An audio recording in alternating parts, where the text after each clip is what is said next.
Picture yourself laying down after a long day, not on a soft mattress, but on a straw-stuffed sack crawling with lice. The firelight flickers weakly, the room smells of smoke and sweat, and rats scurry in the corners. In the Middle Ages, bedtime wasn't a cozy retreat, it was often the most dreaded part of the day. From flea-ridden bedding to cursed superstitions, sleep came with consequences.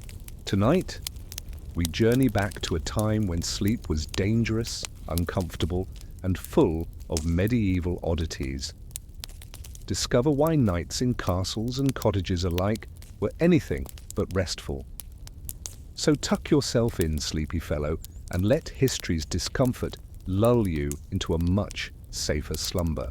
Hit the bell icon and close your eyes. We'll handle the nightmares of the past. You stand in the doorway of a timber-framed house as the last wash of pale light slips behind low eaves and tangled hedgerows, and the smell of damp wool, smoke, and earth thickens.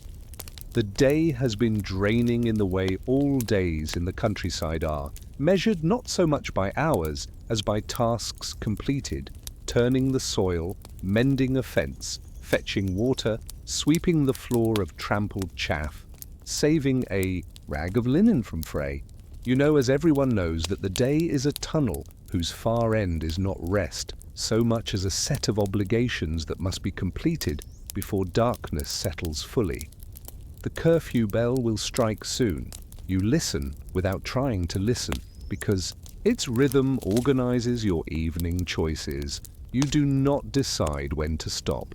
The town tells you, the parish tells you, and the risk whispering through the smoky rafters tells you, sleep is dangerous if you meet it unprepared.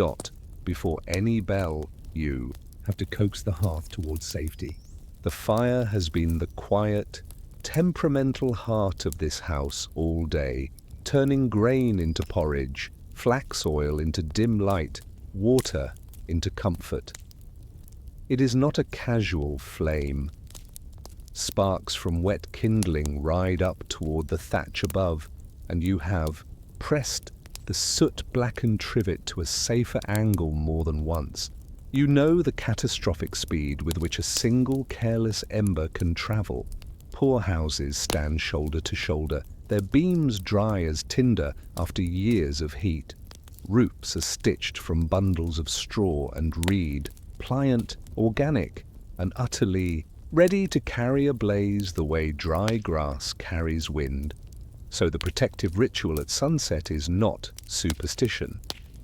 It is collective survival.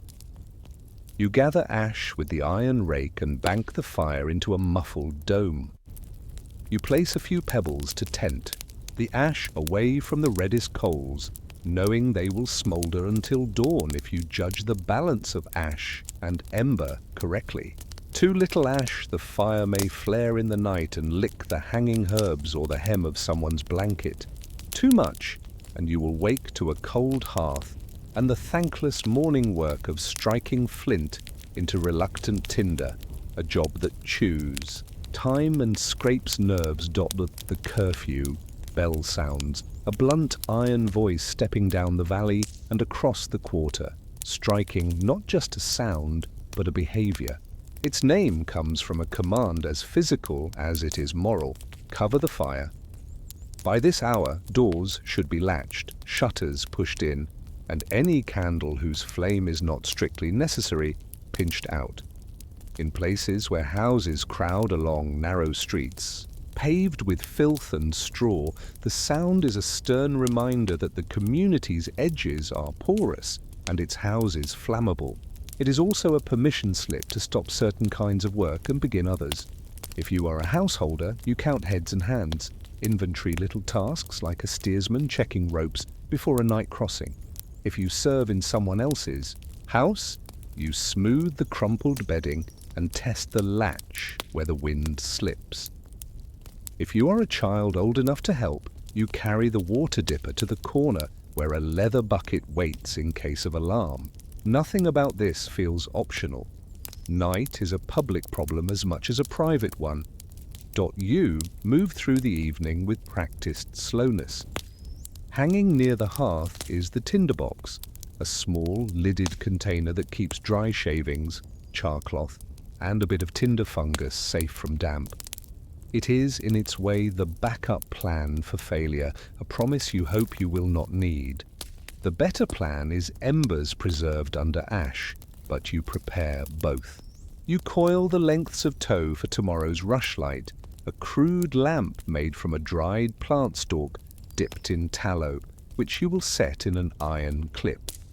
Beeswax candles exist and glow with a steadier, cleaner light, but they belong to altars, or well-stocked cupboards, not to your ordinary table.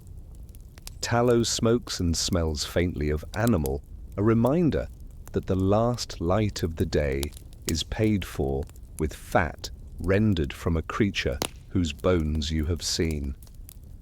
You will set the rushlight low and away from the drape of cloth or the wool tunic hung too near. You will accept, as your parents did, that the night is not for seeing far. Some houses do not separate humans and livestock with walls.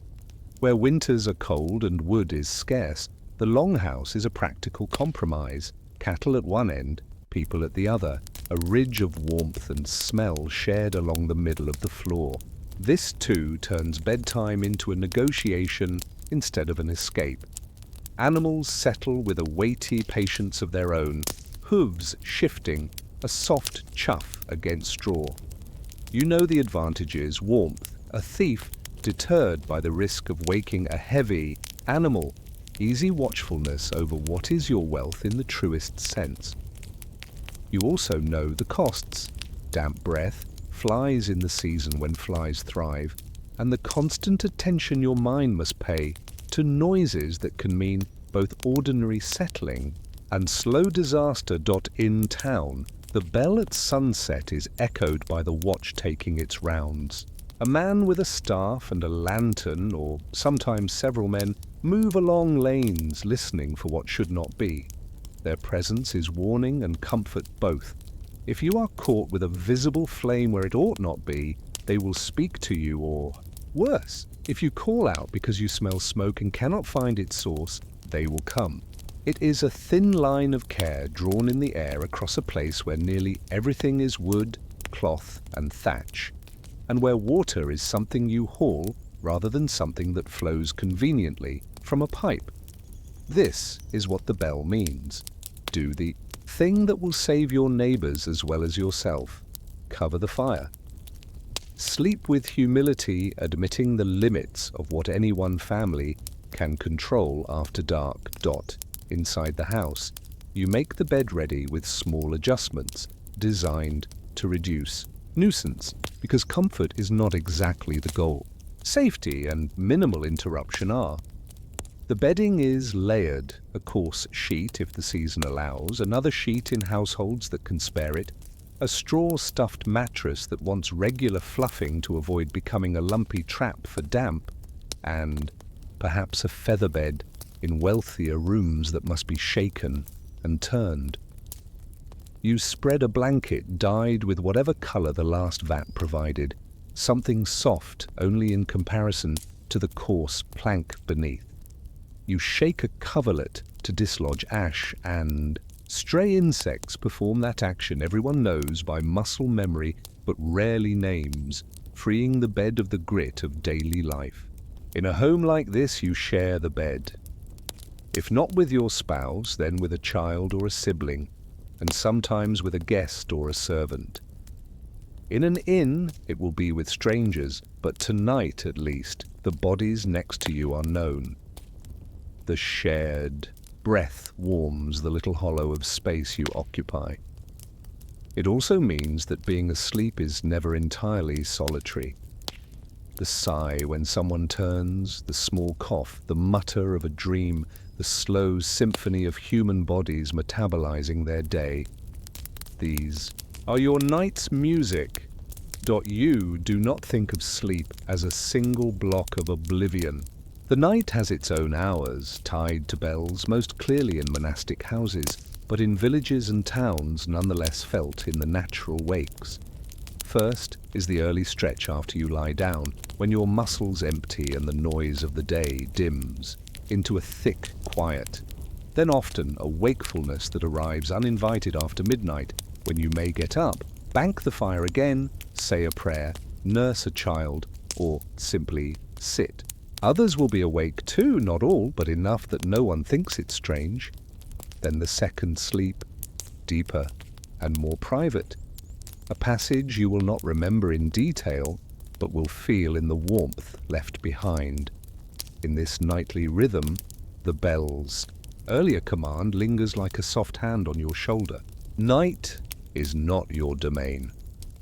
You share it with family, with watchmen, with the parish clock, and with fears that seem to breathe more freely when the room is dark.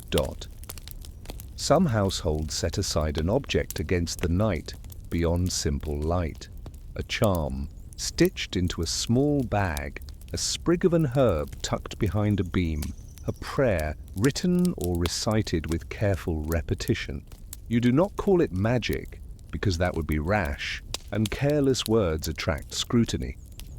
But you know what everyone knows, that the night takes its toll on the mind.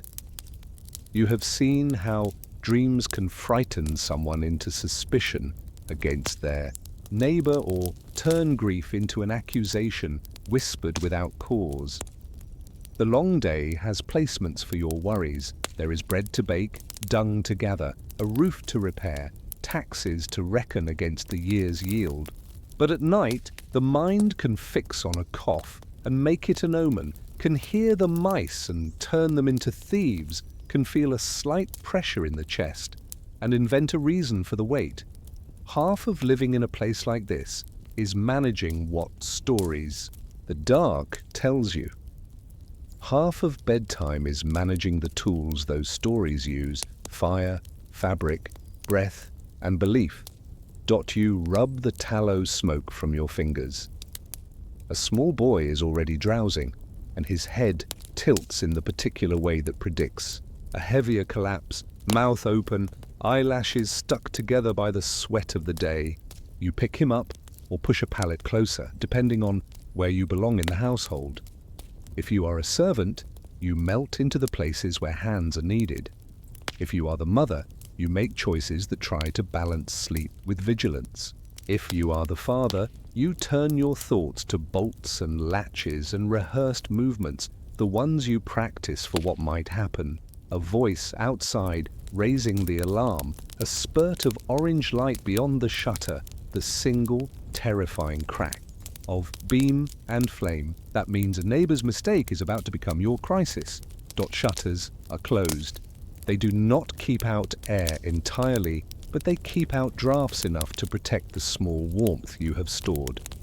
The house smells of soot, wool, and old wood warmed by bodies. Smoke stains creep up the wall toward the smoke hole or hood, and the beams above are smooth where fingers have left the oil of years. These surfaces are your memory. They will outlast you. The curfew bell's last reverberation lives in your skull for a few breaths, and then fades. You can hear, just barely, the typical sounds beyond the door. A neighbor's final bucket moving, a watchman's step, a dog shifting as it decides whether to sleep by the door or the hearth. The night at last has a shape. Its shape is not free. It is limited by materials, by law, and by a sense of collective fragility.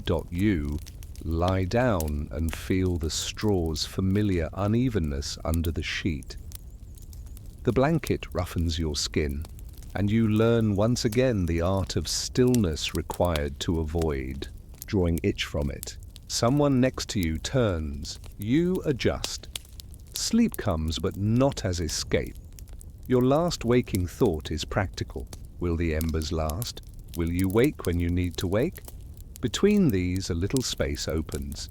In it, the underside of the day's troubles gathers. Rent due, a tool that will not survive another season, the blunt fact of winter. You do not frame these as disasters tonight. You frame them as little knots tied in thread to be untied in the morning.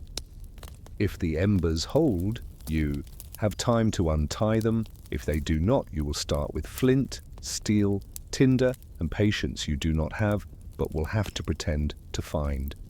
But even as sleep lowers its veil, there is the second pulse of fear that belongs strictly to night.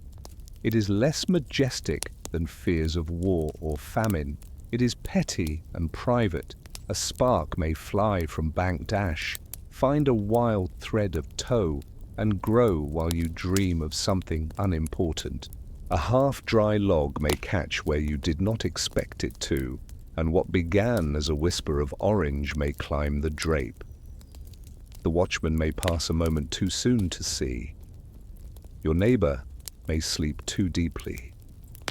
And by the time the dog barks, and you are on your feet, the heavy quilt thrown aside, your hands fumbling in the black for the latch, smoke may already have a plan for your lungs. This is not a vivid terror in your mind. It is dull and constant, the way the sensation of weight is dull and constant. It is simply how the night presses.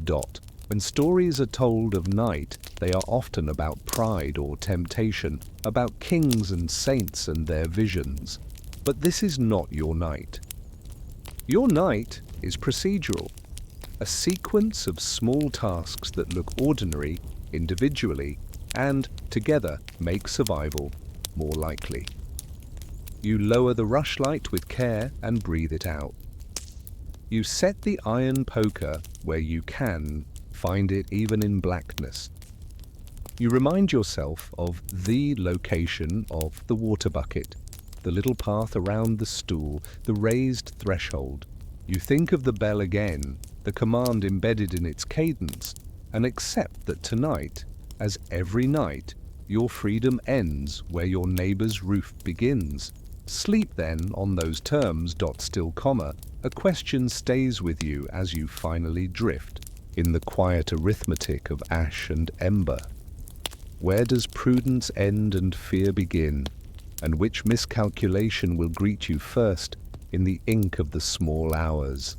The cold silence of a dead hearth, or the soft hiss of an ember you buried, but did not fully tame? You wake in the first dark interval with the same soft purposefulness that shaped your evening, because the night is not a straight road. It bends, it pauses, it asks you to think with your hands. The air is cooler, and the house has settled. Someone beside you turns and exhales, and that sound becomes the signal to move carefully. You feel for the iron, the ash, the little mound over the embers, rehearsing the modest physics you have learned. The rushlight is a stub by the hearth. You decide not to light it. You will bank the coals by touch, knowing the rake's balance and the soft resistance of ash. In doing so, you become part of an entire apparatus that exists beyond your door, one that turns bedtime into law, not sentiment.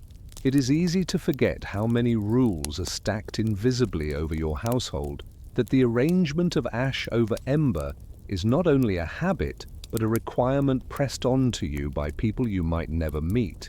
Aldermen who imagined the angle of your rake, bailiffs who calculated in fines the difference between obedience and neglect, and priests who stitched sin and danger in the same cloth when they spoke of lights at the wrong hour.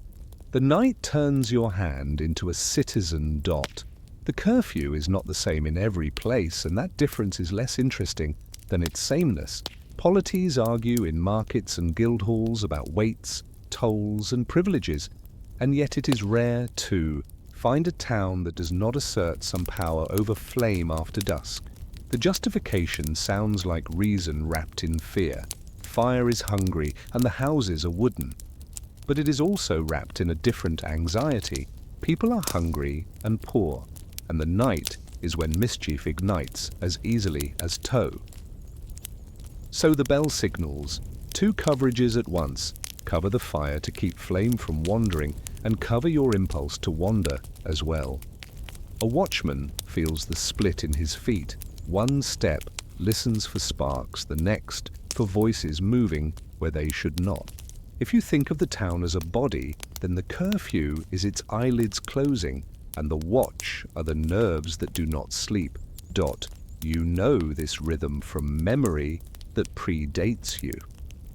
Elders speak of seasons when a neighboring yard burned because a drying rack was hung too near the hood, when the street carried sparks the way a stream carries seeds, and the fire leapt from thatch to thatch with a dreadful logic.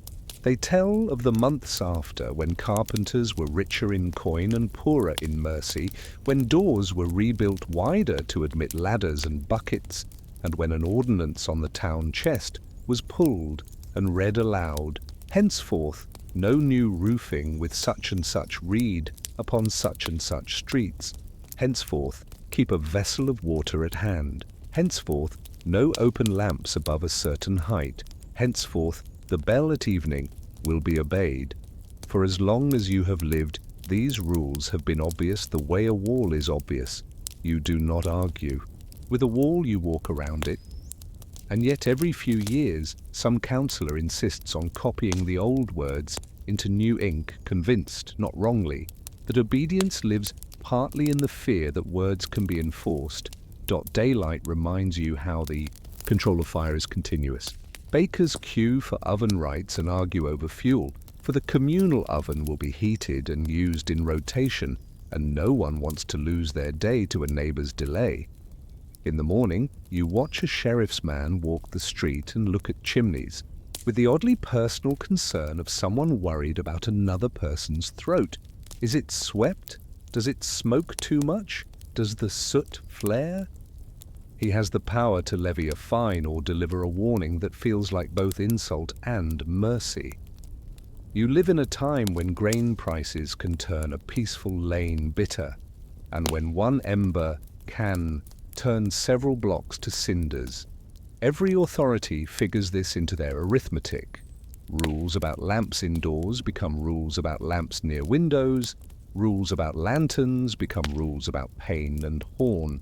Rules about where you may kindle a brush pile become rules about how close to the lane you may lay your bedstraw to dry. The enormous forest of regulation grows, each twig tied to the last by the hope that a specific phrasing might stop a general catastrophe. The hearth is a technology of compromise. Its form changes as houses learn to breathe better. Some families have hoods that carry smoke into a flue, a great improvement over a hole smudged into the roof. And while the hooded chimney has its own risks, it organizes smoke into a path that limits its mischief. You set your iron pots on andirons that lift the wood slightly, making the air move and the burn steadier. You place a trammel over the fire, knowing it will hold the pot where you can reach it with less leaning. You spread ash in a careful collar around the coals at night and open it like a door at dawn. Meanwhile, the city spreads a different collar around your small domestic decisions. It is not so much that you cannot disobey as that disobedience steals something from your neighbors. It is astonishing how many of your choices are moralized into theft if you imagine worst outcomes. A taper placed unwisely might become your neighbor's missing bed. A failure to save embers might become your neighbor's day lost, helping you relight yours. These potential thefts are why the bell is not just sound, but conscience. In quarters where workshops and beds share the same air, the night disciplines the tools as well. The courier cleans the shavings away and dampens the dust that might flare. The weaver loops the warp to avoid it catching like a wick. The cooper stores staves where they cannot become a ladder for flame. The apothecary, with his habit of distillation and the warm-bellied vessels that accompany it, swears to himself to leave his hazards to the daylight hours.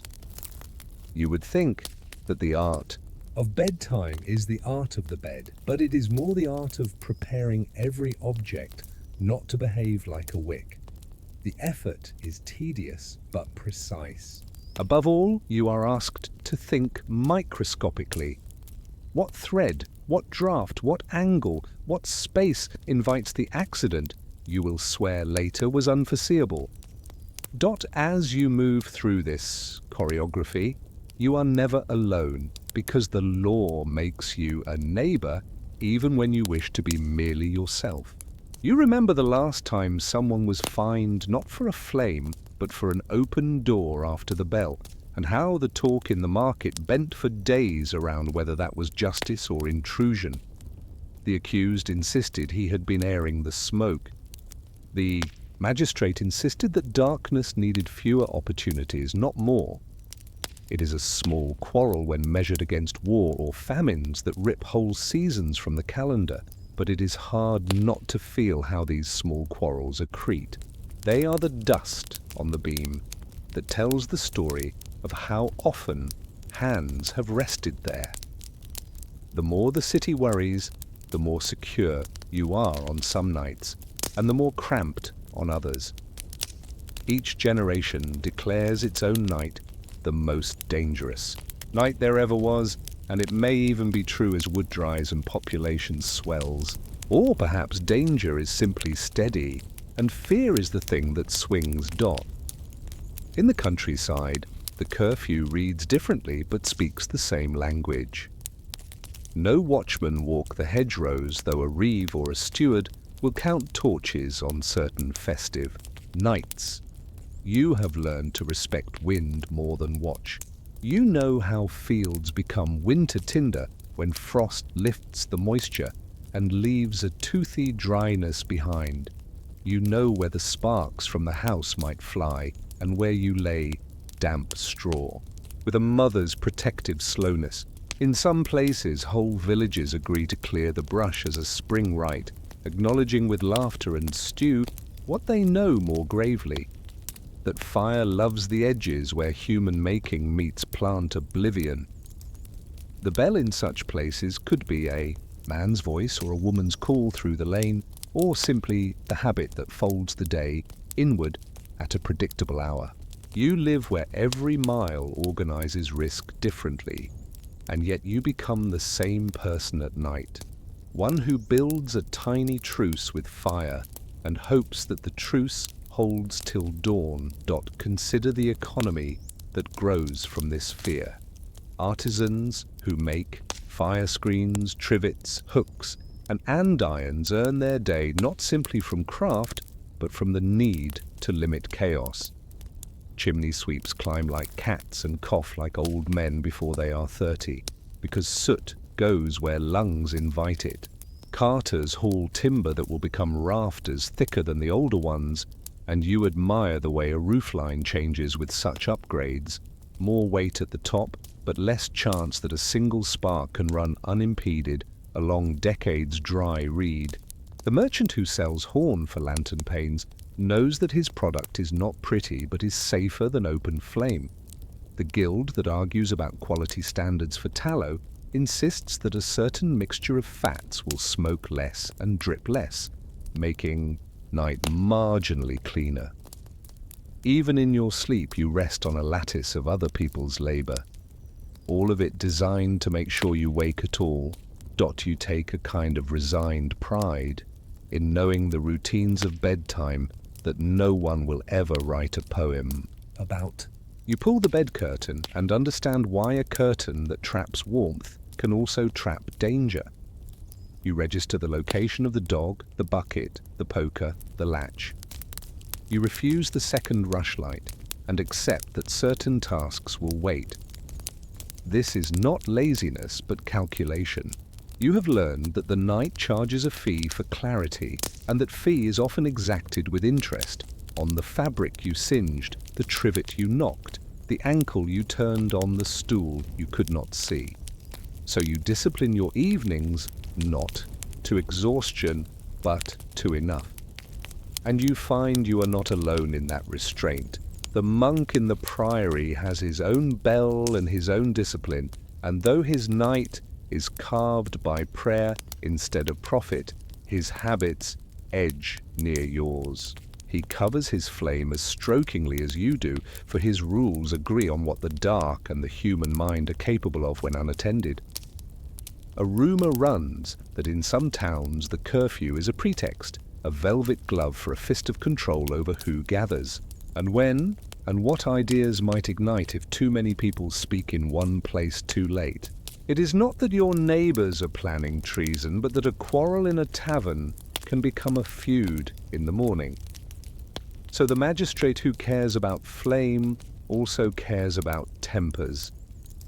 The chimneys and the street's emotions are vented by the same set of orders, and you feel the complication in your bones. You wish to live among people and yet be left alone.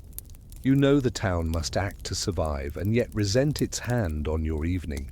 You know too that you are inconsistent in this wish. On nights when a shout runs the lane and the bell strikes again outside its usual hour, you want the watch to come with speed and authority, and you are grateful that the same rules you resent will be turned toward your defense.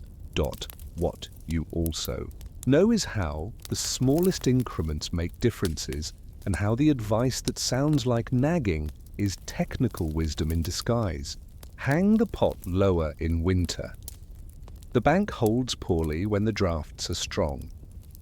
Rake the ash from the edge toward the middle before pulling it forward. Sparks service the pull.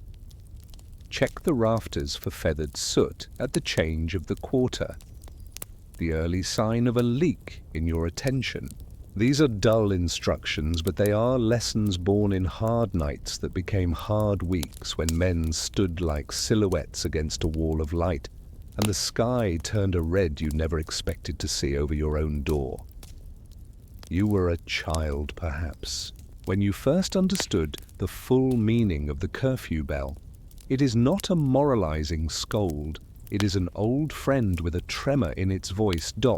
In your more reflective moments, you wonder what the curfew shaped in people beyond saving property. You notice how bedrooms have grown inward in their attention, how people talk of sleep like a craft too, with an apprentice's list of tricks. Eat this, not that. Place this under the pillow. Recite this line. Do not share with this cousin because of his snoring. Make room for the child with the cough near the edge so you can hear him. The bell at evening is not just a public order, but sets inside you a private clock by which you measure yourself. Did you obey, and not only the law, but the prudence it asked for? Did you look once more at the ash, or did you tell yourself a story about fatigue that sounded like permission to be careless? Did you tighten your household like a ship, or did you promise yourself that you would think hard tomorrow instead? Different kinds of people answer these questions differently, and sometimes the consequence is visible only months later when the carpenter installs a new beam where the old one smoldered for a long time, unnoticed. Even the way you understand night strides slowly toward complexity.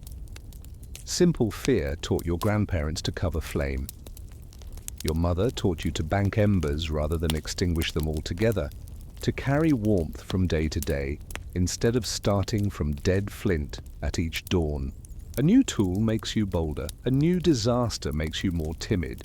And in the overlapping of many households learning these lessons, a town creates new standards without anyone calling it a revolution. It is just more people doing a thing more, carefully more often.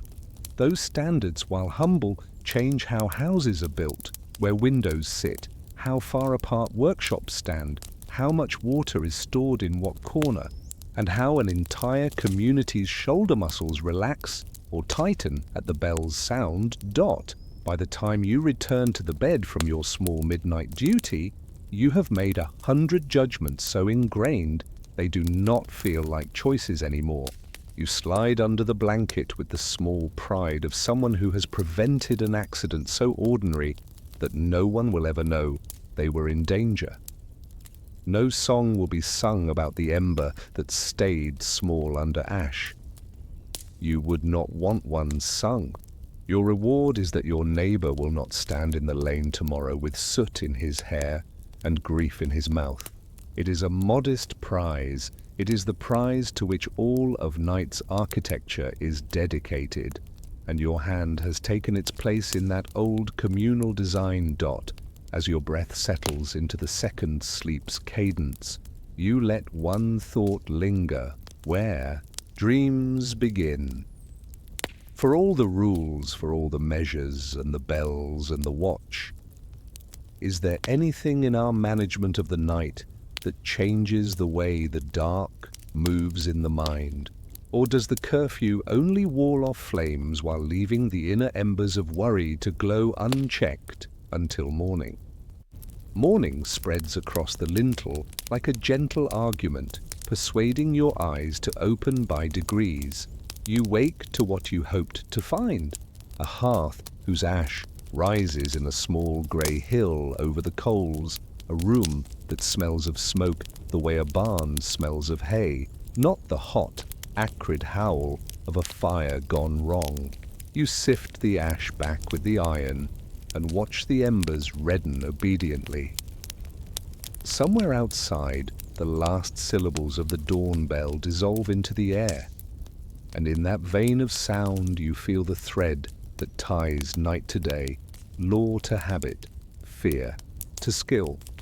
It is tempting to decide the night is over and its demands completed, but so much of day's work is devoted to making the next night survivable that it is better to say the day is the night's long preparation.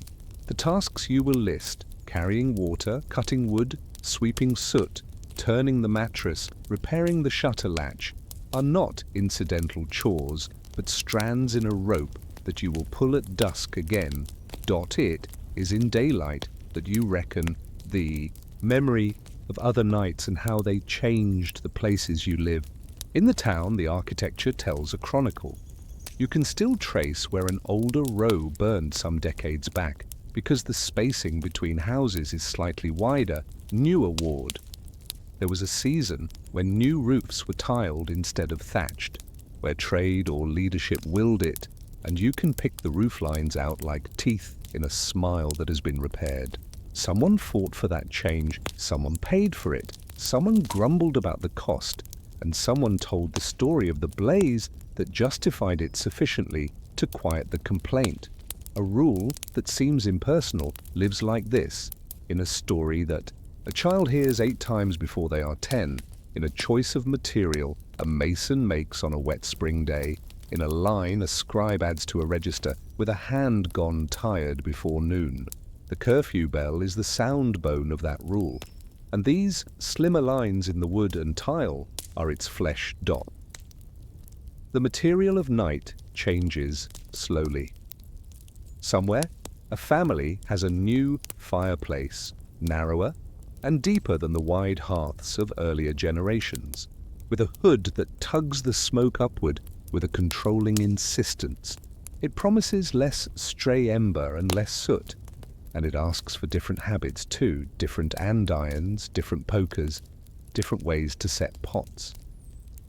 The knowledge spreads the way dye does on cloth set in a vat, slowly at first, then penetrating the layers more fully. The adoption of glass in windows where once there was oiled cloth or scraped horn will change your night in a dozen subtle ways.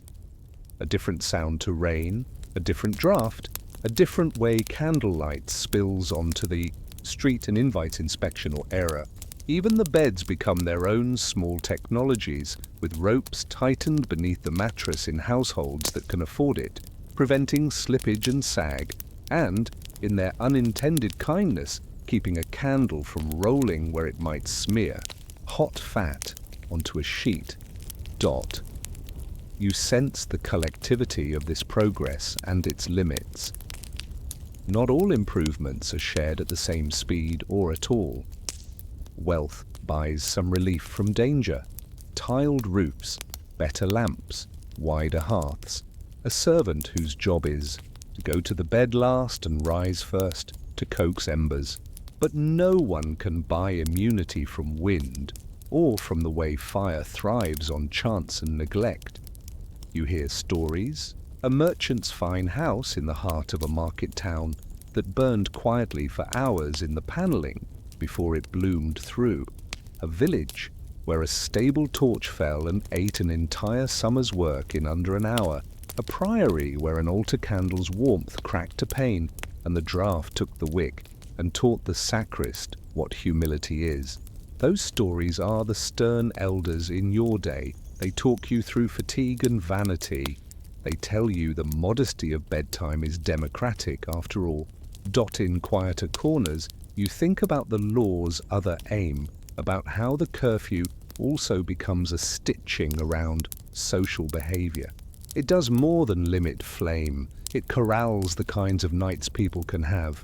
It compacts the day and its obligations, squeezes conversation into the hours before dusk, funnels quarrels toward their interruption, forces lovers and plotters alike to either reckon with risk or accept postponement.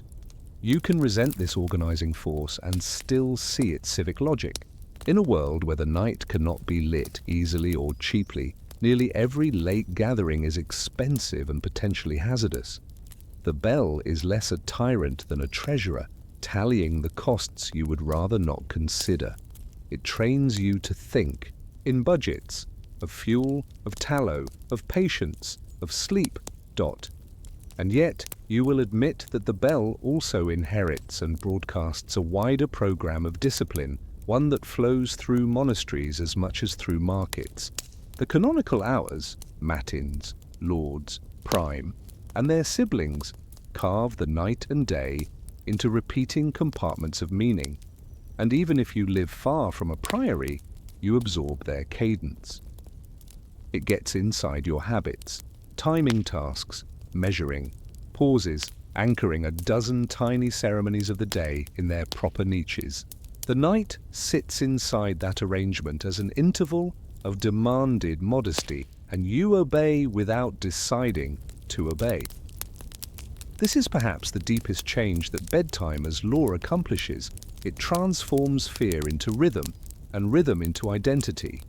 You come to think of yourself as a kind of person who lives by the bell, or who refuses to name their life that way, but still cannot avoid turning their hands when it rings. Sometimes the line between prudence and paranoia frays. A neighbor might accuse another of witchcraft when a fire behaves strangely, and an ember becomes an omen in a mouth eager to explain misfortune with blame rather than entropy. Here the role of authority is to prune the night's anxieties so they bear fruit useful to the living. The better magistrates discourage prosecution built on the fear of heat and chance, and the better priests remind their people that not every blaze is a judgment or an assault. The worst of both do the opposite, using the elastic dread of darkness to tie knots that can strangle. You learn to listen for which voice you are hearing, and you learn to keep your own stories boring, because boring stories are typically safer, ones to live. After a time, you notice something else. The curfew has made you a conservator of the day's heat. You are the person who carries energy forward, who refuses waste, because waste means a difficult morning and a brittle temper. You treat ash like currency and embers like a savings box. This attitude seeps into your choices beyond the hearth. You repair more than you replace. You keep the door closed not only to keep drafts out, but to keep promises in. You align your household's rhythms with the wider ones, not because obedience is beautiful, but because it reduces friction. This is not a romantic arrangement. It is ordinary and pragmatic. The romance lies in survival and in the relief of waking to a house that still knows your footsteps. The curfew bell continues to ring, and you can tell when someone new arrives in town because they ignore it the first week and submit to it the second. The long work of becoming local is in part learning how the night is managed here. A traveler remarks that you are timid, and you shrug. A fire elsewhere has a way of teaching courage's more useful cousin, caution. The bell is not a debate you wish to rehearse afresh each evening. It is a decision made once and honored repeatedly. so that you can spend your energy on other problems that never go away. Bad harvests, sick children, a neighbor's debt that becomes your own disaster by proximity. The mind has only so much discipline to spend. It is better to spend it on the particular tasks no bell can help you with. In an age far from yours, people will invent devices that taste the air and scream when smoke thickens, and they will wire their houses so that a flick of a finger can conjure light without flame. Even then, their nights will have troubles the bell would understand. Insomnia that will not listen to reason, a quarrel that repeats its arguments in darkness, the sensation that worry grows teeth when the room is quiet. When you imagine those distant houses, you do not envy their ease as much as you expect them to learn what you learned with ash and ember. That safety lies as much in habit as in hardware, and that the night's authority is neither good nor evil. It is simply the ground on which we draw our small protective circles. There is a fine point here. The curfew bell is an instrument of control that can be abused. It can quiet dissent with the same sound it uses to quiet flames. You cannot pretend otherwise. The same men who pass ordinances to reduce burning might pass others to reduce speech, and yet it would be unfair to let that possibility erase the bell's original honesty. Houses do burn, and neighbors do die without such discipline. It is the work of adulthood to hold both truths without letting either blind you to the other. You often find this work easiest at the edge of the hearth. There, handling a shovel of ash, feeling warmth on your shins and seeing the way a single breath can make red brighten, you accept complexity as naturally as you accept that heat rises and that children complain about bed and then fall asleep. With their hands, where they said they would never put them. On the occasion of a great feast, when lamps are permitted to burn longer and the watch is doubled, you see a different city bloom, one that plays with its fear under supervision. Torches move like comet tails along the market. Songs bounce from wall to wall. Vendors warm their wares on coals and lift lids without counting breaths. The mood is carnival, and yet you feel the methods beneath it. Spare water at each corner. Men appointed to observe, hours decided in advance. Play is the mask duty wears for a night. It is easy to think the bell has been silenced, but it has only been moved forward in the hour and put in the hands of people you could name if you wished. You join and you leave when they tell you to, and no one feels insulted. The authorities have learned to make agreement feel like celebration. That comma, perhaps, is the curfew's greatest lesson. To shape a behavior that keeps everyone safe, introduce it where it intersects with desire in a way that does not insult but invites. The bell's command is severe, but it is also tied to the tiredness of evening, to the human wish to be done. It makes of a limitation a form of mercy. You can go to bed now, it says. You can stop. Let us, together, reduce the risks we can. Bank your embers, bank your temper, bank your longing for more talk, more drink, more flame. Save them. They will still be there in the morning if they are worth having. You stand again at the threshold. At dusk, feeling the day's heat collect in the lintel and the cool push of air from the lane. Your hands perform what they know. The bell begins, and you half welcome it. You will close the shutter, recall the bucket, set the pebble over coal, touch the bed curtain, quiet the dog. The wonder is not that you do these things, but that countless people up and down roads you will never walk do them too, and that, because they do, more roofs remain unblackened, more children breathe in their sleep, more mornings resemble the one you are about to meet. If you listen closely, you can hear your own breath under the bell's last note. It is not a hymn but a habit, and habits, repeated long enough, become the plain miracle of survival. And so when you blow the rushlight this time and lay yourself down, you ask the question you return to whenever the bell's echo fades. In teaching yourself to submit to the small disciplines of night, have you become more free in your daylight? Or has the bell taught you to accept too easily the next command that claims to be for your safety? In quarters where workshops and beds share the same air, the night disciplines the tools as well. The courier cleans the shavings away and dampens the dust that might flare. The weaver loops the warp to avoid it catching like a wick.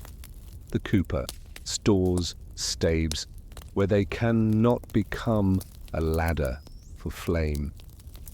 The apothecary, with his habit of distillation and the warm-bellied vessels that accompany it, swears to himself to leave his hazards to the daylight hours. You would think that the art of bedtime is the art of the bed, but it is more the art of preparing every object not to behave like a wick. The effort is tedious but precise. Above all, you are asked to think microscopically. What thread, what draft, what angle, what space invites the accident you will swear later was unforeseeable. As you move through this choreography, you are never alone, because the law makes you a neighbor even when you wish to be merely yourself. You remember the last time someone was fined, not for a flame, but for an open door after the bell, and how the talk in the market bent for days around whether that was justice or intrusion. The accused insisted he had been airing the smoke. The magistrate insisted that darkness needed fewer opportunities, not more. It is a small quarrel when measured against war or famines that rip whole seasons from the calendar, but it is hard not to feel how these small quarrels accrete. They are the dust on the beam that tells the story of how often hands have rested there. The more the city worries, the more secure you are on some nights and the more cramped on others. Each generation declares its own night the most dangerous. Night there ever was, and it may even be true as wood dries and population swells. Or perhaps danger is simply steady and fear is the thing that swings. In the countryside, the curfew reads differently but speaks the same language. No watchman walk the hedgerows, though a reeve or a steward will count torches on certain festive nights. You have learned to respect wind more than watch. You know how fields become winter tinder when frost lifts the moisture and leaves a toothy dryness behind. You know where the sparks from the house might fly and where you lay damp straw. With a mother's protective slowness, in some places whole villages agree to clear the brush as a spring rite, acknowledging with laughter and stew what they know more gravely, that fire loves the edges where human making meets plant oblivion. The bell in such places could be a man's voice or a woman's call through the lane, or simply the habit that folds the day inward at a predictable hour. You live where every mile organizes risk differently, and yet you become the same person at night, one who builds a tiny truce with fire and hopes that the truce holds till dawn. Consider the economy that grows from this fear. Artisans who make fire screens, trivets, hooks, and andirons earn their day not simply from craft, but from the need to limit chaos. Chimney sweeps climb like cats and cough like old men before they are 30, because soot goes where lungs invite it. Carters haul timber that will become rafters thicker than the older ones, and you admire the way a roofline changes with such upgrades. More weight at the top, but less chance that a single spark can run unimpeded along decades' dry reed. The merchant who sells horn for lantern panes knows that his product is not pretty but is safer than open flame. The guild that argues about quality standards for tallow insists that a certain mixture of fats will smoke less and drip less, making night marginally cleaner. Even in your sleep, you rest on a lattice of other people's labor, all of it designed to make sure you wake at all. You take a kind of resigned pride in knowing the routines of bedtime that no one will ever write a poem about. You pull the bed curtain and understand why a curtain that traps warmth can also trap danger. You register the location of the dog, the bucket, the poker, the latch. You refuse the second rushlight and accept that certain tasks will wait. This is not laziness but calculation. You have learned that the night charges a fee for clarity, and that fee is often exacted with interest on the fabric you singed, the trivet you knocked, the ankle you turned on the stool you could not see. So you discipline your evenings, not to exhaustion, but to enough. And you find you are not alone in that restraint. The monk in the priory has his own bell and his own discipline, and though his night is carved by prayer instead of profit, his habits edge near yours. He covers his flame as strokingly as you do, for his rules agree on what the dark and the human mind are capable of when unattended. A rumor runs that in some towns the curfew is a pretext, a velvet glove for a fist of control over who gathers, and when, and what ideas might ignite if too many people speak in one place too late. It is not that your neighbors are planning treason, but that a quarrel in a tavern can become a feud in the morning. So the magistrate who cares about flame also cares about tempers. The chimneys and the street's emotions are vented by the same set of orders, and you feel the complication in your bones. You wish to live among people and yet be left alone. You know the town must act to survive and yet resent its hand on your evening. You know too that you are inconsistent in this wish. On nights when a shout runs the lane and the bell strikes again outside its usual hour, you want the watch to come with speed and authority, and you are grateful that the same rules you resent will be turned toward your defense. What you also know is how the smallest increments make differences, and how the advice that sounds like nagging is technical wisdom in disguise. Hang the pot lower in winter. The bank holds poorly when the drafts are strong. Rake the ash from the edge toward the middle before pulling it forward. Sparks service the pull. Check the rafters for feathered soot at the change of the quarter, the early sign of a leak in your attention. These are dull instructions, but they are lessons born in hard nights that became hard weeks, when men stood like silhouettes against a wall of light and the sky turned a red you never expected to see over your own door. You were a child, perhaps, when you first understood the full meaning of the curfew bell. It is not a moralizing scold. It is an old friend with a tremor in its voice. In your more reflective moments, you wonder what the curfew shaped in people beyond saving property. You notice how bedrooms have grown inward in their attention, how people talk of sleep like a craft too, with an apprentice's list of tricks. Eat this, not that, place this under the pillow, recite this line, do not share with this cousin because of his snoring. Make room for the child with the cough near the edge so you can hear him. The bell at evening is not just a public order, but sets inside you a private clock by which you measure yourself. Did you obey, and not only the law, but the prudence it asked for? Did you look once more at the ash, or did you tell yourself a story about fatigue that sounded like permission to be careless? Did you tighten your household like a ship, or did you promise yourself that you would think hard tomorrow instead?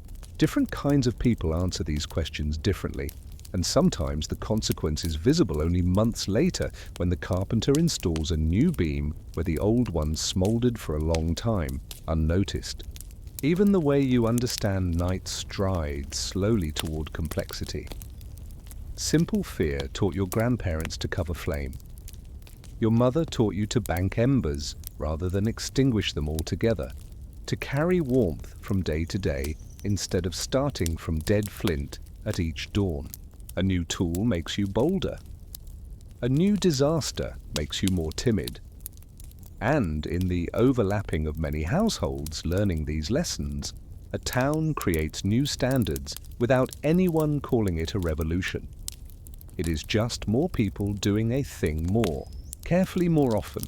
Those standards, while humble, change how houses are built, where windows sit, how far apart workshops stand, how much water is stored in what corner, and how an entire community's shoulder muscles relax or tighten at the bell's sound. By the time you return to the bed from your small midnight duty, you have made 100 judgments so ingrained they do not feel like choices anymore. You slide under the blanket with the small pride of someone who has prevented an accident so ordinary that no one will ever know they were in danger. No song will be sung about the ember that stayed small under ash. You would not want one sung. Your reward is that your neighbor will not stand in the lane tomorrow with soot in his hair and grief in his mouth. It is a modest prize. It is the prize to which all of night's architecture is dedicated, and your hand has taken its place in that old communal design. As your breath settles into the second sleep's cadence, you let one thought linger, where dreams begin. For all the rules, for all the measures and the bells and the watch, is there anything in our management of the night that changes the way the dark moves in the mind? Or does the curfew only wall off flames while leaving the inner embers of worry to glow unchecked until morning? Morning spreads across the lintel like a gentle argument, persuading your eyes to open by degrees. You wake to what you hope to find, a hearth whose ash rises in a small grey hill over the coals, a room that smells of smoke the way a barn smells of hay, not the hot, acrid howl of a fire gone wrong. You sift the ash back with the iron and watch the embers redden obediently. Somewhere outside, the last syllables of the dawn bell dissolve into the air, and in that vein of sound you feel the thread that ties night to day, law to habit, fear to skill. It is tempting to decide the night is over and its demands completed, but so much of day's work is devoted to making the next night survivable that it is better to say the day is the night's long preparation. The tasks you will list, carrying water, cutting wood, sweeping soot, turning the mattress, repairing the shutter latch, are not incidental chores, but strands in a rope that you will pull at dusk again. It is in daylight that you reckon the memory of other nights and how they changed the places you live. In the town, the architecture tells a chronicle. You can still trace where an older row burned some decades back because the spacing between houses is slightly wider, newer ward. There was a season when new roofs were tiled instead of thatched, where trade or leadership willed it, and you can pick the roof lines out like teeth in a smile that has been repaired. Someone fought for that change, someone paid for it, someone grumbled about the cost, and someone told the story of the blaze that justified it sufficiently to quiet the complaint. A rule that seems impersonal lives like this. In a story that a child hears 8 times before they are 10, in a choice of material a mason makes on a wet spring day. In a line a scribe adds to a register with a hand gone tired before noon. The curfew bell is the sound bone of that rule, and these slimmer lines in the wood and tile are its flesh. The material of night changes slowly. Somewhere a family has a new fireplace, narrower and deeper than the wide hearths of earlier generations, with a hood that tugs the smoke upward with a controlling insistence. It promises less stray ember and less soot, and it asks for different habits too, different andirons, different pokers, different ways to set pots. The knowledge spreads the way dye does on cloth set in a vat, slowly at first, then penetrating, the layers more fully. The adoption of glass in windows, where once there was oiled cloth or scraped horn, will change your night in a dozen subtle ways. A different sound to rain, a different draft, a different way. Candlelight spills onto the street and invites inspection or error. Even the beds become their own small technologies, with ropes tightened beneath the mattress in households that can afford it, preventing slippage and sag, and, in their unintended kindness, keeping a candle from rolling where it might smear hot fat onto a sheet. You sense the collectivity of this progress and its limits. Not all improvements are shared at the same speed or at all. Wealth buys some relief from danger, tiled roofs, better lamps, wider hearths, a servant whose job is to go to the bed last and rise first to coax embers. But no one can buy immunity from wind or from the way fire thrives on chance and neglect. You hear stories? A merchant's fine house in the heart of a market town that burned quietly for hours in the panelling before it bloomed through. A village where a stable torch fell and ate an entire summer's work in under an hour. A priory where an altar candle's warmth cracked a pane, and the draught took the wick and taught the sacrist what humility is. Those stories are the stern elders in your day. They talk you through fatigue and vanity. They tell you the modesty of bedtime is democratic after all.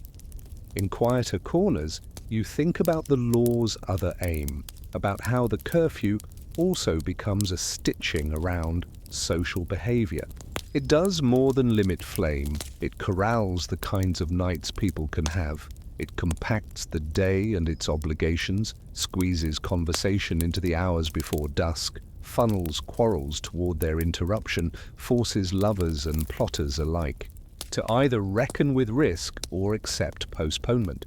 You can resent this organizing force and still see its civic logic.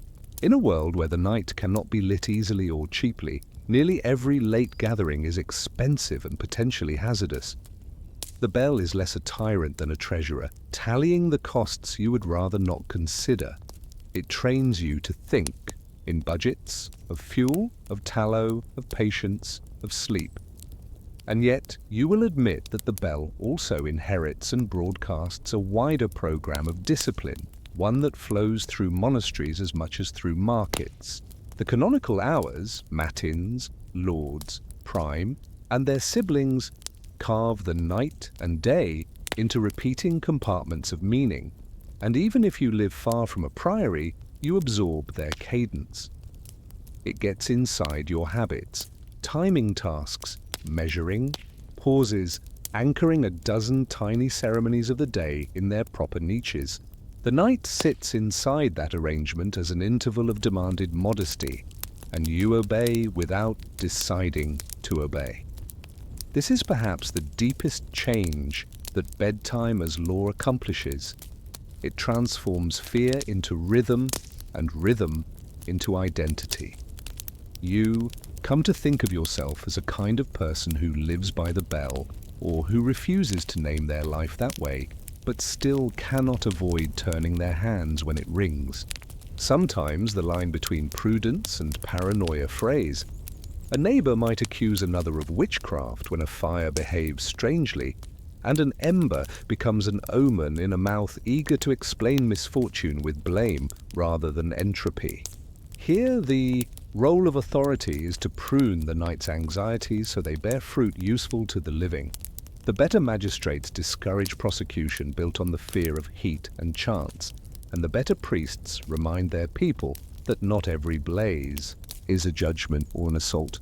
The worst of both do the opposite, using the elastic dread of darkness to tie knots that can strangle.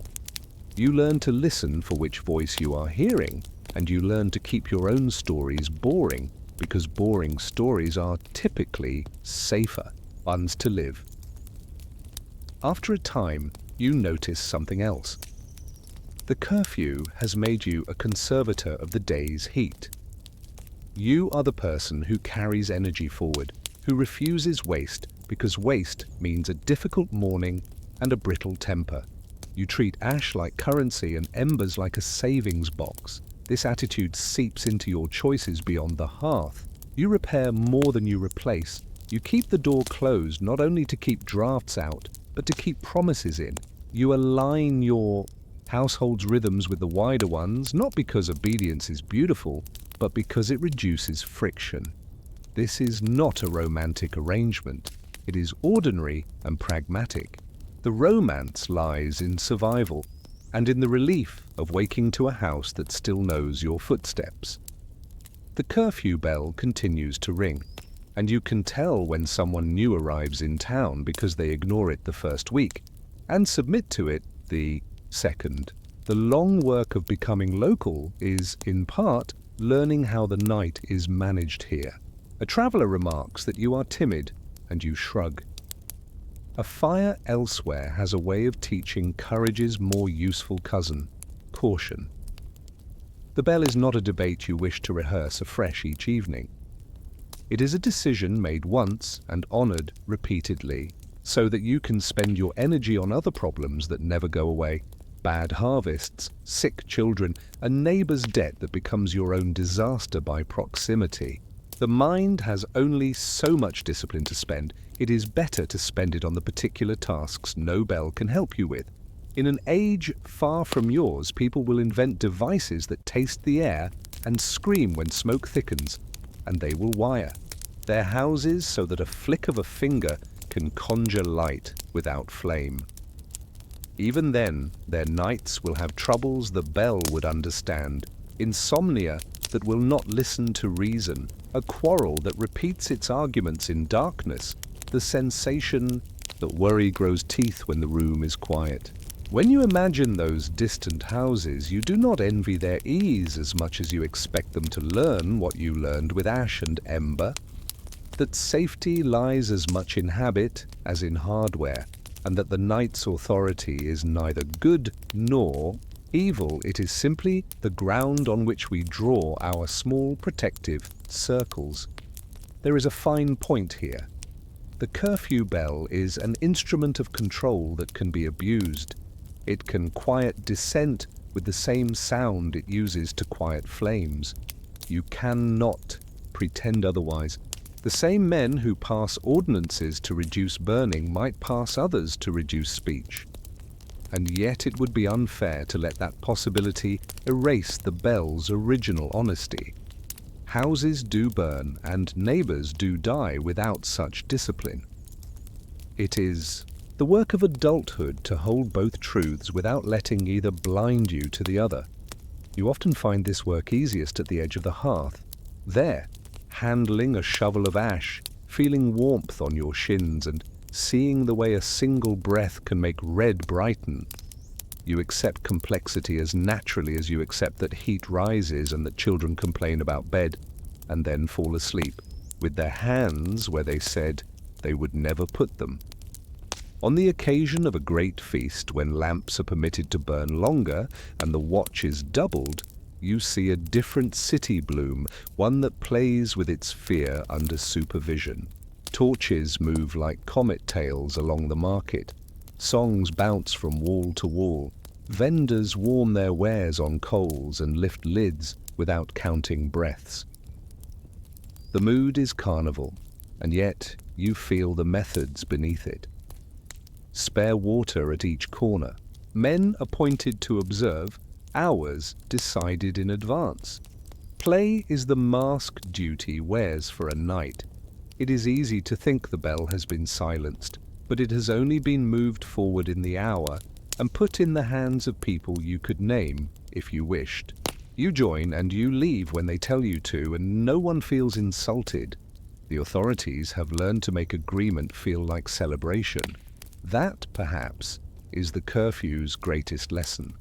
To shape a behavior that keeps everyone safe, introduce it where it intersects with desire in a way that does not insult but invites.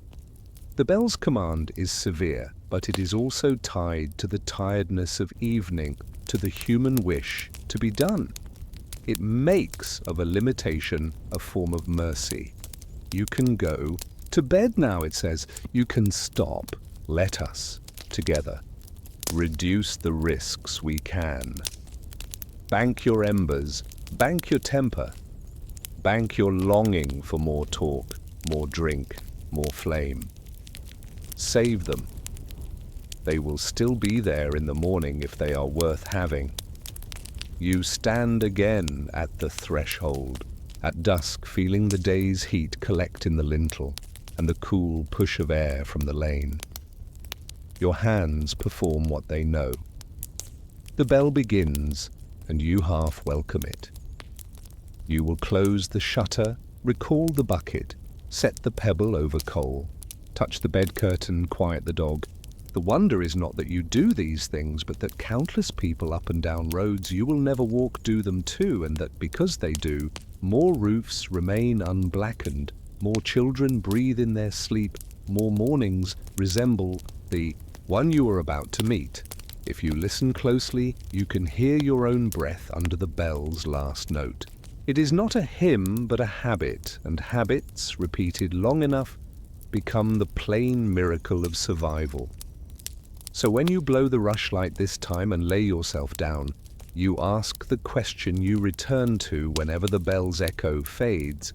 In teaching yourself to submit to the small disciplines of night, have you become more free in your daylight? Or has the bell taught you to accept too easily the next command that claims to be for your safety? You learn to listen to the night as if it were a clock, even when no clock hangs on your wall. The hours are not numbers to you, they are textures.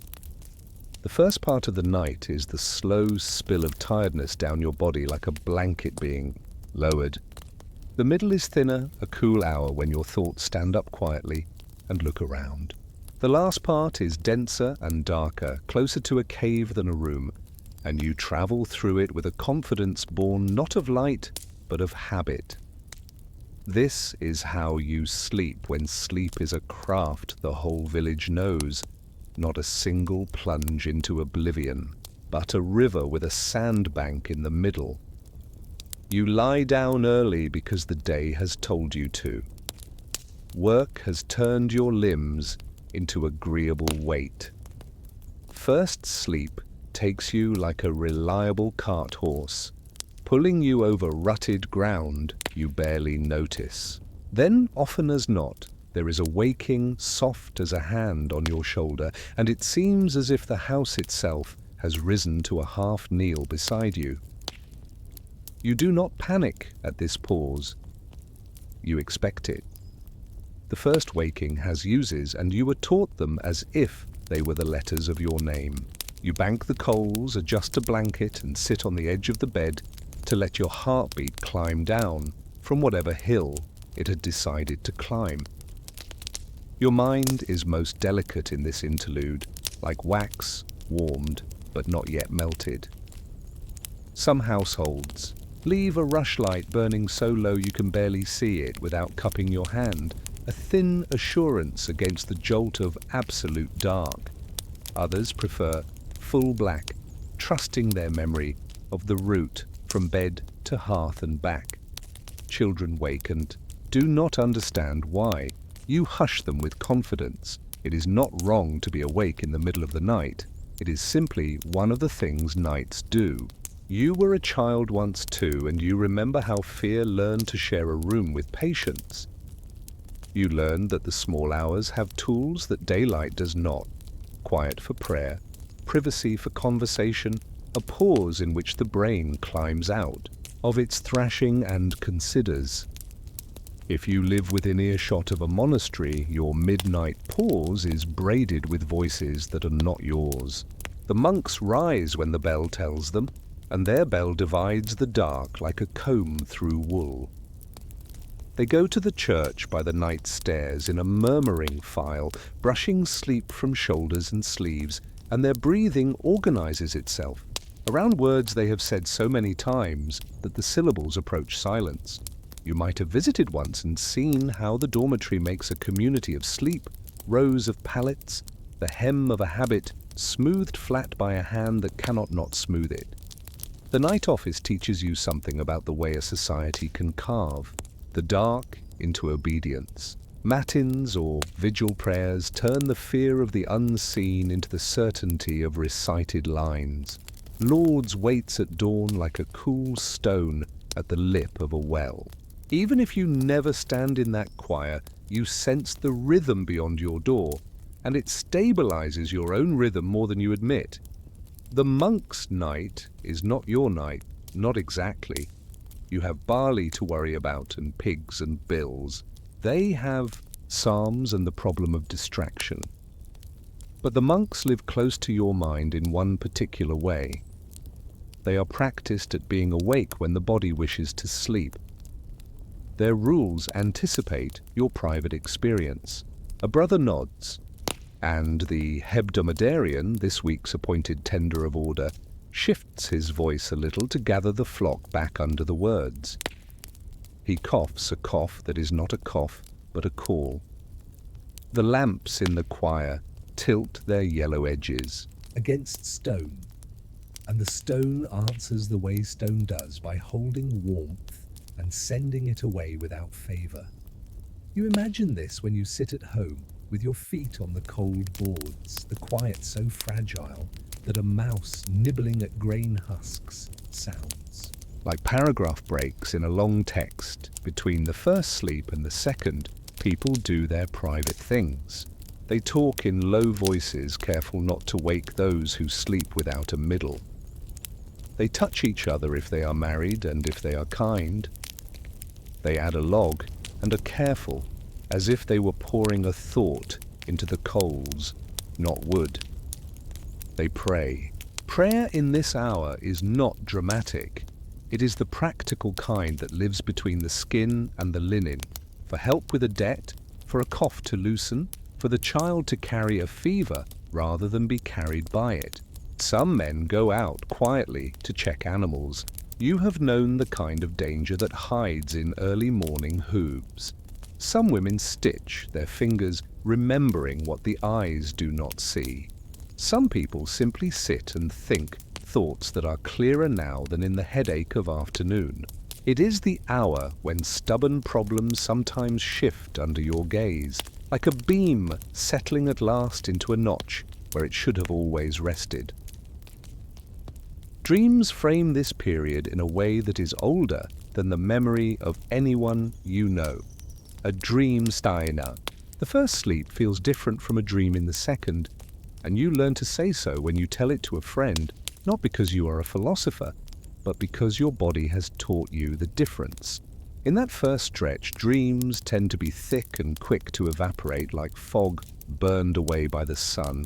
In the second, they can be brittle or bright, stubborn in how they stick to the inside of your head. You do not always tell your dreams because the telling can make them too loud, but you have seen how a dream can travel along a day and make mischief if unchecked. Some are harmless, the mind's little plays. Some arrive with a weight, leaving a residue like white ash in the breath. The distinction matters when you are persuaded to act, based on what the night told you. You learn to be slow in that. The night begs you toward certainty. You counter by waiting.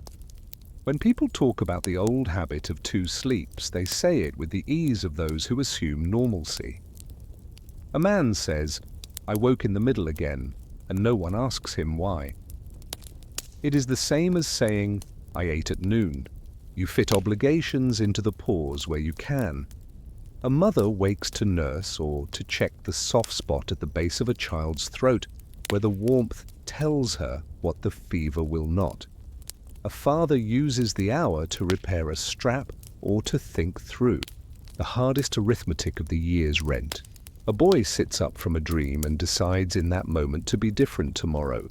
And when morning comes, he is not different, but something has shifted in how the house sees him. An old woman listens to the silence as if listening to the weather, and decides whether the weather will permit her knees to go to market.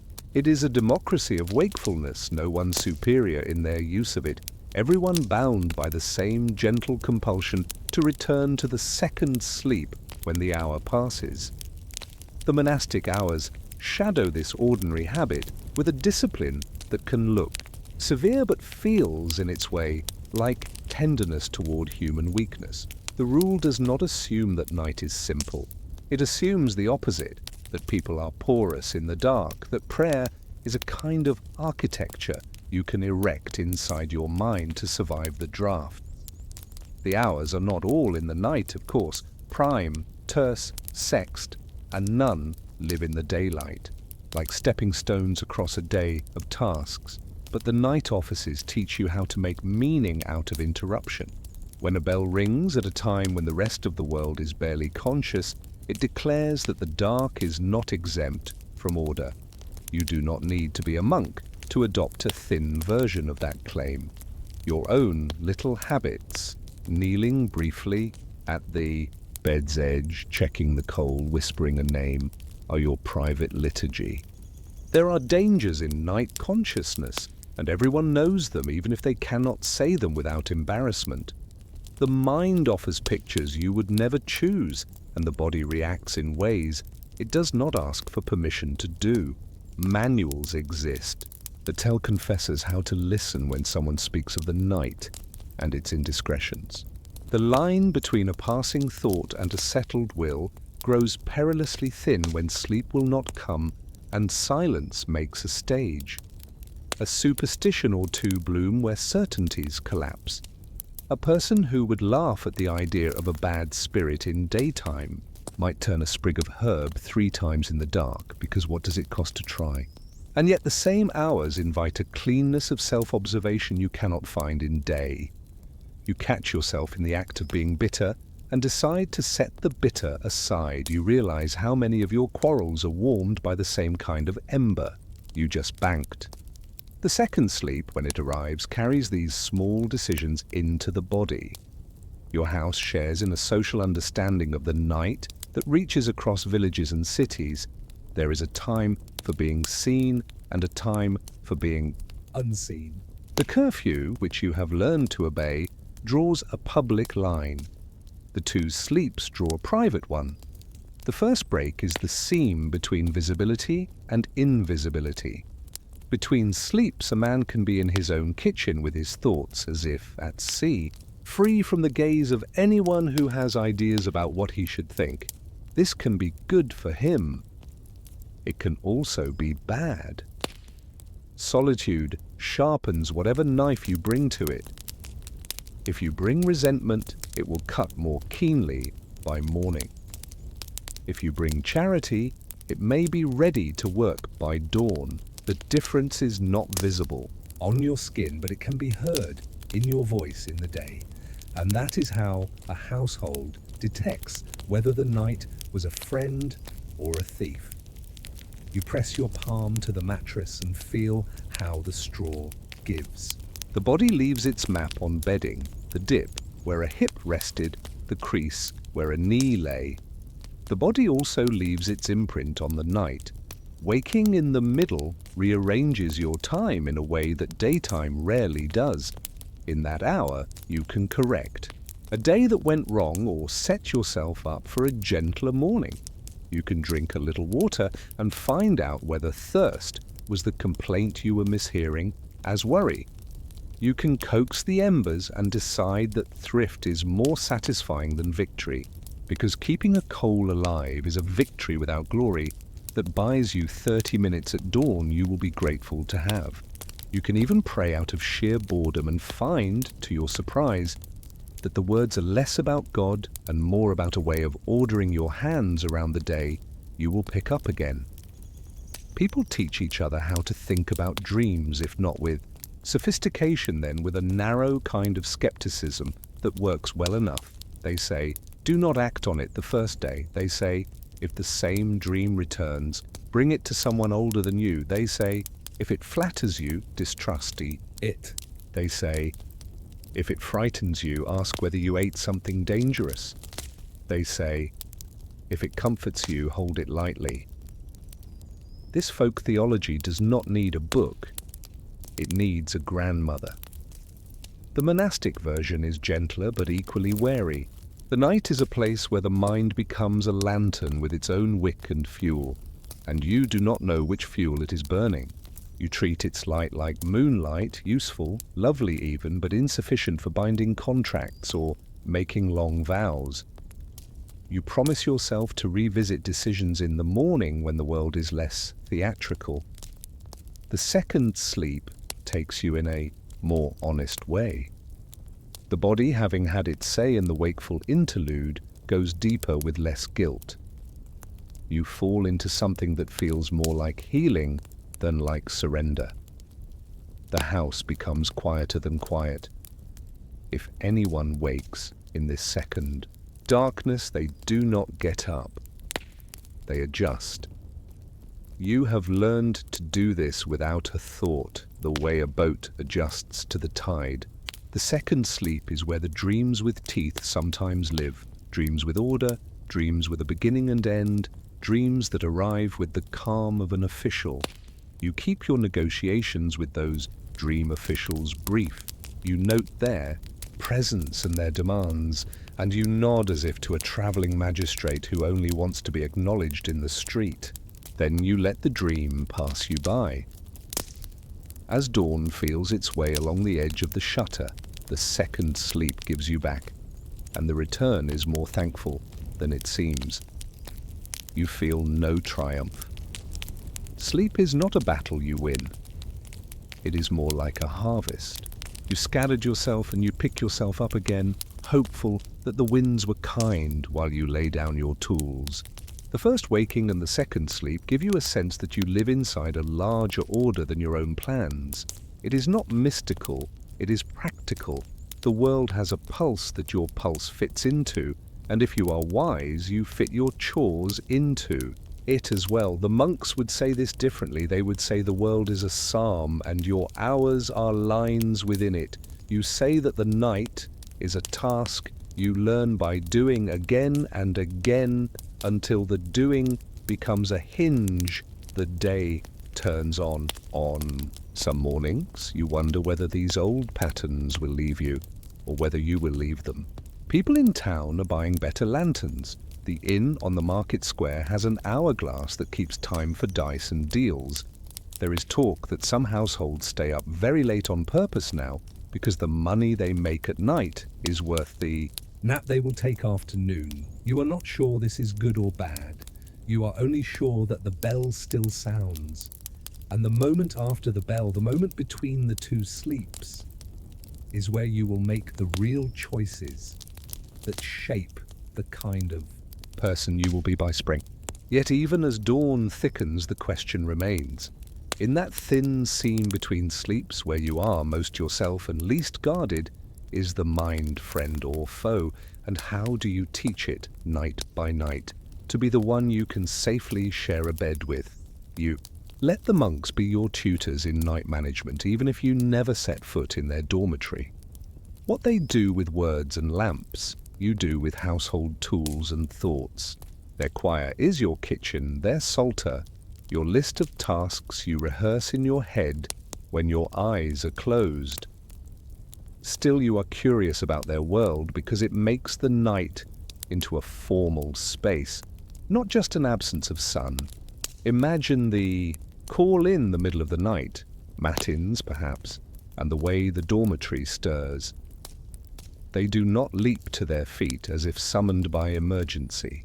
They rotate from horizontal to vertical with the practiced economy of men who rise dozens of times a season. The abbot expects them to be awake before they are standing. The cold is an educator. The chill in the stone floor makes thought crisp. They pad to the night stairs in single file, no chatter, no complaint, a procession of breath and cloth. The church is a room designed to hold darkness as well as light. Lamps glow like islands in a sea of stone. A reader shuffles to the lectern and opens the book. His voice tries to wrap itself in the text and not in his own throat. He does not aim for drama. He aims for steadiness. The words are similar every night precisely because similarity is what you need when the world is not stable. The monks know this in their bones. They have seen harvest swing low, seen rain ruin seed, seen the plague take a brother and skip a brother as if making a point. In such a world, a musical interval repeated at the same hour is a pledge you make to yourself that chaos does not always have the last line. You may not believe everything they believe, but you want some of what their night gives them. A mind that learns to be loyal to something besides fear. Back in your house, you meet the night with humbler devices. You recite snatches of prayer, not artful, domestic prayers that tuck care into short lines. Keep the child safe, keep the cow standing, keep the river's temper. The rhythm matters more than the content, because rhythm coaxes the night mind into behaving. The mind at this hour loves to invent catastrophe, to build with speed a theatre of outcomes you never auditioned. It loves to take a cough and cast it as a dying breath, to take a missed payment and dress it in the clothes of ruin. Monastic practice offers you a trick that works even if you do not kneel in their place. Answer the mind's improvisations with repeated lines. You would not drill a hole without marking its center. You should not let the night mind drill without a mark. Your repeated lines are the mark. There is an honesty to these hours that can be cruel. The person you affected to be all day, cheerful or resigned, brave or cynical, sits down at your own table in the night and asks you whether you wish to keep the costume. You have fewer props in the dark. Even the bed does not comfort the way it does in the evening. It is now a platform where you watch what you do with yourself. You notice, for example, how envy grows when you are tired. You notice how your stomach's emptiness reads the future more grimly than fairness allows. You know better than to eat heavily at night because heaviness steals sleep. And yet you also know that a mouthful of bread turns certain terrors into manageable annoyances. The monks eat sparsely by rule, and you eat modestly by necessity, and in both cases, the night is partly a negotiation with the body's believable lies. One of the monks' advantages is that they carry the night together. The choir is a shared boat, and when the waves of thought rise, the collective steadying keeps them from capsizing. You do not have a choir, but you do have a household. You cultivate the same steadiness there. You design your small, wakeful rituals to suggest that no one is alone. You touch a shoulder on your way to the hearth, not to wake, but to say, without saying, I am here. You bring back a splash of water, not because someone asked, but because the asking is half the waking. You position the poker where both you and the person who wakes later will find it. You do not make speeches. You arrange objects. The night mind, yours and theirs, responds better to a room that says we in the placement of things than to a voice that says we in generalities. Dreams feed or starve this we. You have seen how a dream can isolate a person from the people within arm's reach. They wake convinced that suspicion is duty, that a sentence spoken yesterday must have contained a hidden blade, that the neighbor's kindness was a bribe. It is a sort of fever the night creates out of fear or desire. You do not argue hard when you see this. You know better than to drag someone by the hair out of the picture the night has painted for them. You wait. You offer a small contrary image. Remember, when we traded eggs and it was simple, and you let time do the bleeding as if the dream were a bruise. The monks again teach you something here. Correct the mind by supplying it with plainer images. A psalm is a collection of plainer images. Water, hills, a hand, a path, and the mind cannot hold its Baroque constructions while carrying those. You borrow their method without pledging their vows. It is not only fear that troubles the night mind. Loneliness creeps in where furniture ends. The body asks to be touched, and you know this is not a sin by itself. You know also that reaching for the wrong person in the wrong hour can tangle the next decade. Confessors listen to this truth as if it were the repetition of a psalm they have known too long. Their counsel, at its best, is not shame, but pacing. Reassign the night to safer tasks. Do not let desire make a schedule. Learn to tell the difference between hunger and a story you tell about hunger in which you are the hero, the monk's bard.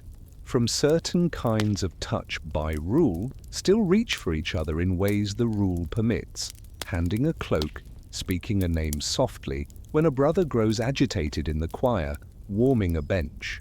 You practice your rule at home. You hold back and hold out a cup of water. You cradle a child. You face the wall and let the body understand that duty is not absence, but selection. Occasionally the night mind asks to write, and you oblige with chalk on a board or a scrap in poor light. The letters are ill-formed, the words plain. You write not for posterity, but to empty the mind's overflowing bowl so sleep can pour into it. A list of debts to reckon tomorrow, a name of someone you should speak to, a repair that must not be postponed. You cannot solve much with words alone, but you can convince the night mind that it does not need to shout to be remembered. Some monasteries keep a tablet in the cloister for such practicalities, a place where a brother can mark down a task without breaking the liturgical frame.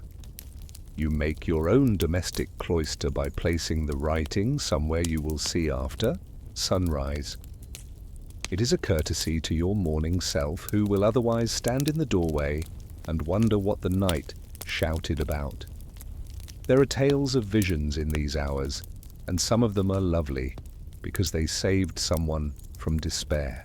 A woman saw her lost mother, and was able at last to forgive herself for a remark she should not have made.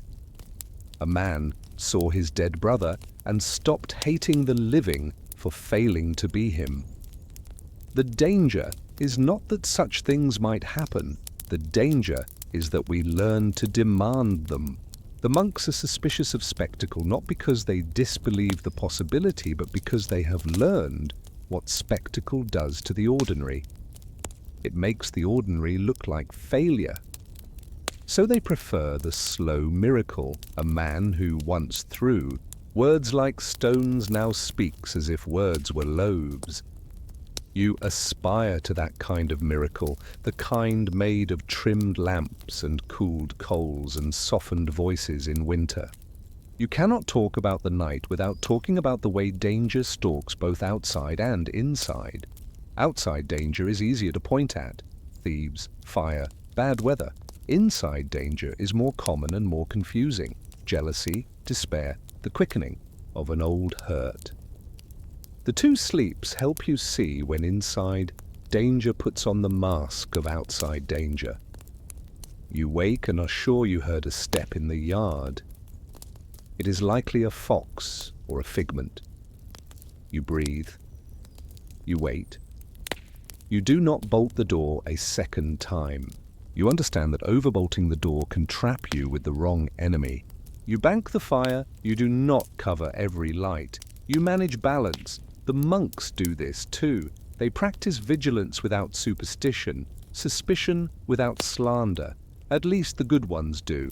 The bad ones remind you that rule and fear can conspire to make night cruel. You keep your eye on that conspiracy. One reason the habit of two sleeps fits the Middle Ages so well is that economy and climate demand it. You do not own light you can spill carelessly. You own a small ration, and you spend it where it yields the most. The hour between sleeps is worth more than the hour born by a candle. It is natural light made of darkness, an odd phrase that makes sense when you have lived it. The rest of the world is quiet. You skim from that quiet the kinds of thoughts the noisy day will not permit. You lay out your plan for market, for sowing, for restraining a cousin with a quick temper. You approach all this not as a soldier but as a gardener, slowly, with a respect for seasons and a love of useful tedium. Sometimes you permit the mind a treat. You remember a story told by a traveler about a city where the night never quite grows fully. You imagine a hall with too many candles, a waste of wax that sounds like a kind of foolish courage. You wonder what a mind would become if it never learned to pause in the middle. Would it race to exhaustion every night and demand a thicker morning to compensate? Or would it thin out into nothing, a constant film over the day, instead of a separate river with its own fish and stones? You decide you are content with your river. The fish it offers are plain, solutions to chores, forgiveness rehearsed, a sentence improved, but they are enough to feed a house. The morning after a well-kept night feels like a coin you do not want to ding against a hard surface. You carry it carefully through the first tasks. You do not pick the fight you attempted to pick yesterday, because the night mind taught you to postpone it, and then taught you again to question whether it deserves a daylit stage. The monks finish Lords and step into work as if stepping over a threshold they built themselves. You do not have a cloister, but you have a door, and you use it with the same intention. You pass through it not to escape the night, but to carry what the night gave you into the light without slopping it. Two sleeps may seem quaint to those who hear about it later, as if it were a custom born of inconvenience rather than intelligence. You know better. It is a way to cooperate with the world as you find it, rather than demand the world be a lantern when it is often a cave. It permitted people like you to harvest attention from a landscape that did not flood with light on command. It taught the body and mind to converse in shorter sentences and listen to each other when those sentences were done. And it offered a pattern that did not absolve you of responsibility but distributed it across hours you could manage without breaking. That is worth defending, even if other arrangements someday replace it. At the end of long consideration, you return to the simplest measurement of the night's success. How do you speak to the first person you see at dawn? If your voice is less sharp than it would have been, if your hand is quicker to help than to direct, if your patience extends a single step further than yesterday, then the night did its work. The mind that woke between sleeps and returned to bed learned to be an apprentice rather than a master. It learned, in the humblest of ways, to be taught by ash, by breath, by a bell you may not even have heard. Still, the lingering question asks for an answer you will not settle today. In an age that will someday flood the night with artificial day, will people remember how to wake in the middle and do the boring, steady tasks that make a house good? Or will they learn to fear the pause, the seam, the patient space where the better thought is waiting? You lower yourself onto a mattress that is not a mattress the way people will use the word centuries from now. It is a sack, a tick, a long sleeve of coarse cloth stuffed with straw or chaff, sometimes oat, sometimes barley, sometimes whatever. Dry stems the season offered. It gives with a long, crinkling sigh when your weight settles. You notice the way the straw collects itself into ridges beneath you, lines that will become familiar as ribs in the night. This is a bed if you live where most people live, in a room where the floorboards are splintered with use and the rafters tell a continuous story of smoke. Perhaps there is a rope lattice beneath the tick, a net that must be tightened from time to slow the sag, but it is more likely the sack rests on boards or a low platform. The bed's virtue is not softness but warmth, and warmth depends on bodies as much as materials, which is why you do not sleep alone. Your skin reads the bedding before your eyes do. Linen, if you have it, is worn thin from washing and feels dry and cool.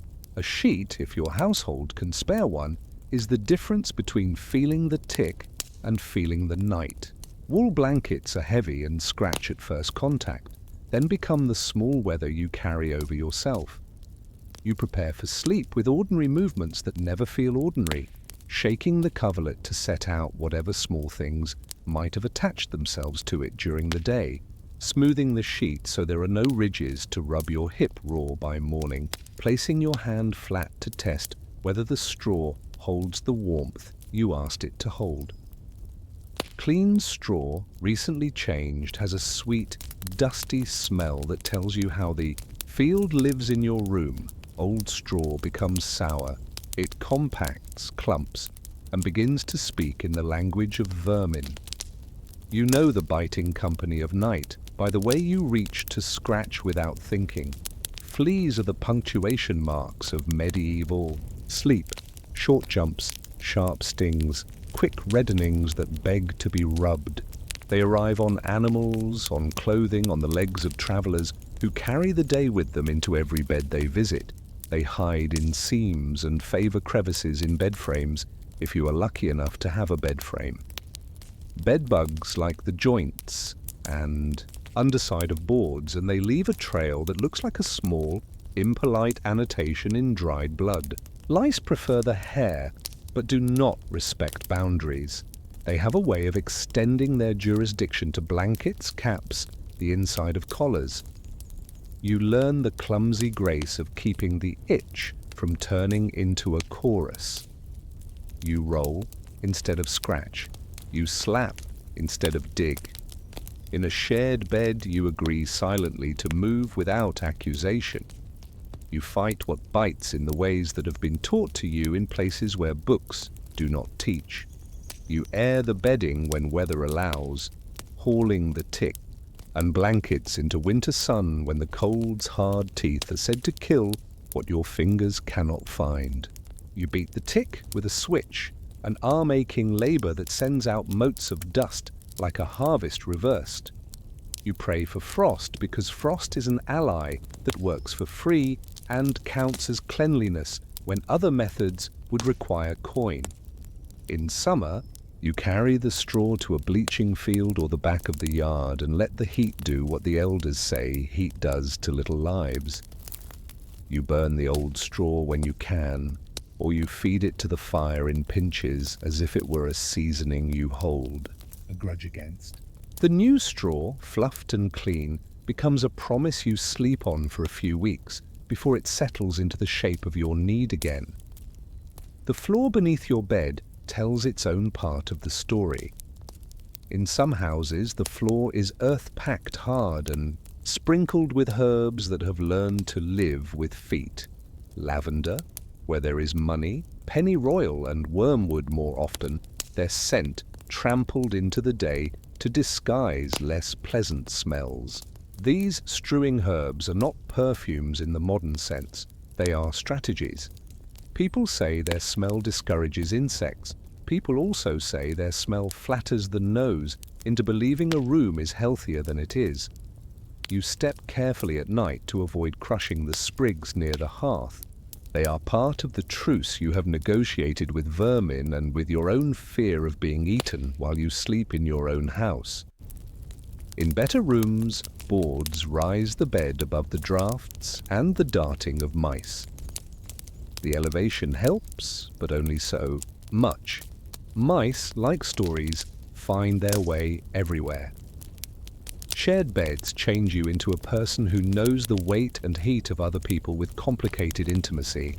You share with a spouse when you have one, with a child because they are a child, with kin because houses are not large, with a servant because houses are less large than families, and in inns, with strangers because a bed is a commodity and your privacy has a price you cannot pay.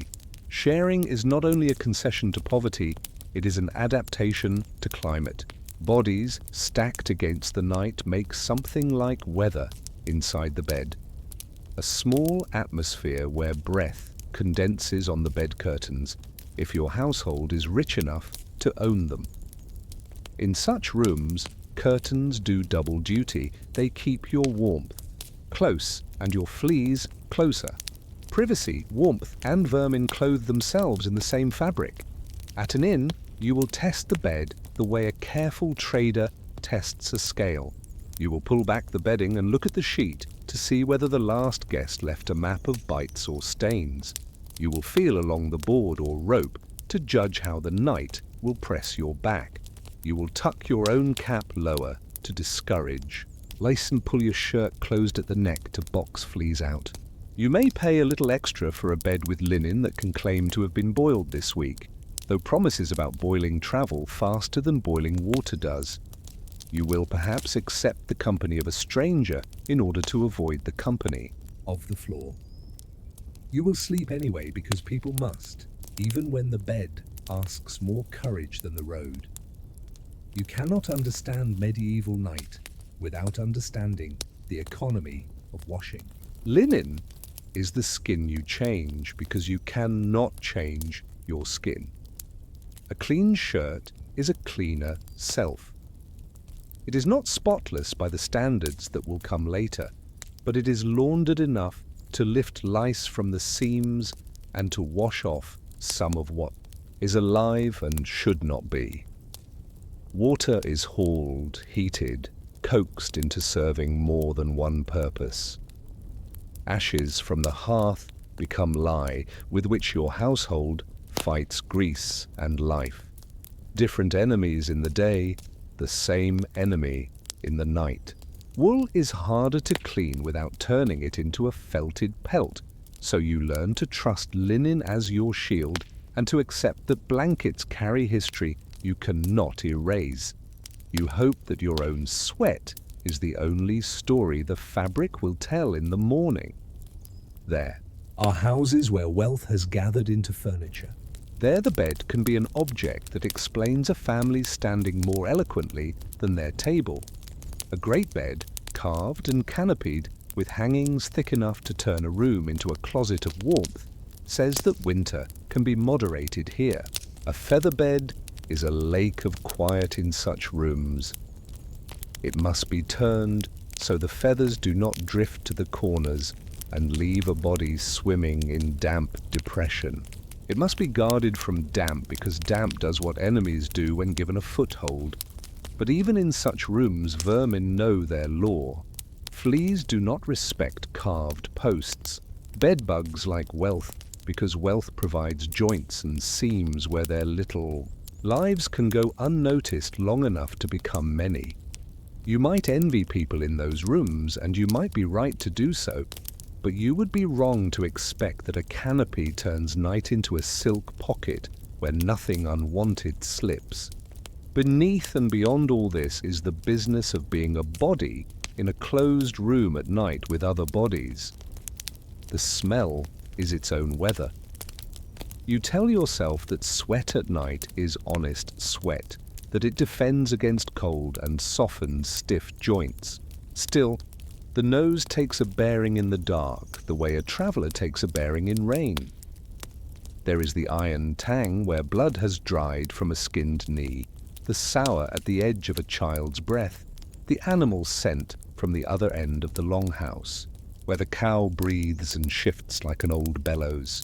You add your own chamber pot to the inventory because distance to the yard in winter is a kind of summary of all your regrets. You place it where the night mind will not kick it. You promise yourself to empty it in the morning and know that the quality of your morning will depend in part on whether you honor that promise. In the city, night lies on top of other people's nights. The neighbor's straw is your straw, in the sense that their fleas will pay your bed a visit if you give them an afternoon. There are men who make their living hunting what your sleep fears. They go by names that sound like jokes to ears far off in time, but they do work that keeps cities from drowning in their own consequence. They carry away what the day does not want to think about and what the night cannot bear politely. Their labor makes you possible. Their existence keeps your bed from failing entirely. Still, you must make alliances with the private means within your reach, airing, beating, washing, and resigning yourself to bites that do not threaten more than a day's irritability. You will put a knife's edge of soot on the tick seam to see In the morning, whether anything has crawled. You will scatter a pinch of ashes at the bed's wooden joints and look for small tracks that explain why you felt watched at midnight. You will know you are inventing ways to read what was always going to be a mystery to a person with your tools. And yet the mind quiets when the hands do something, even a little thing, to assert that the bed is partly yours.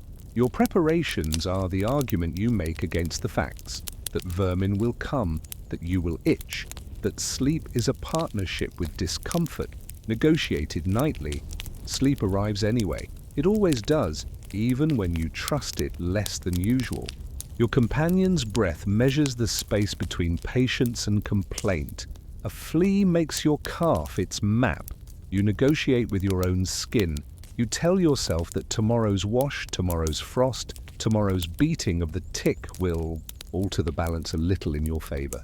The straw rustles like a vocabulary you learned as a child and never quite mastered.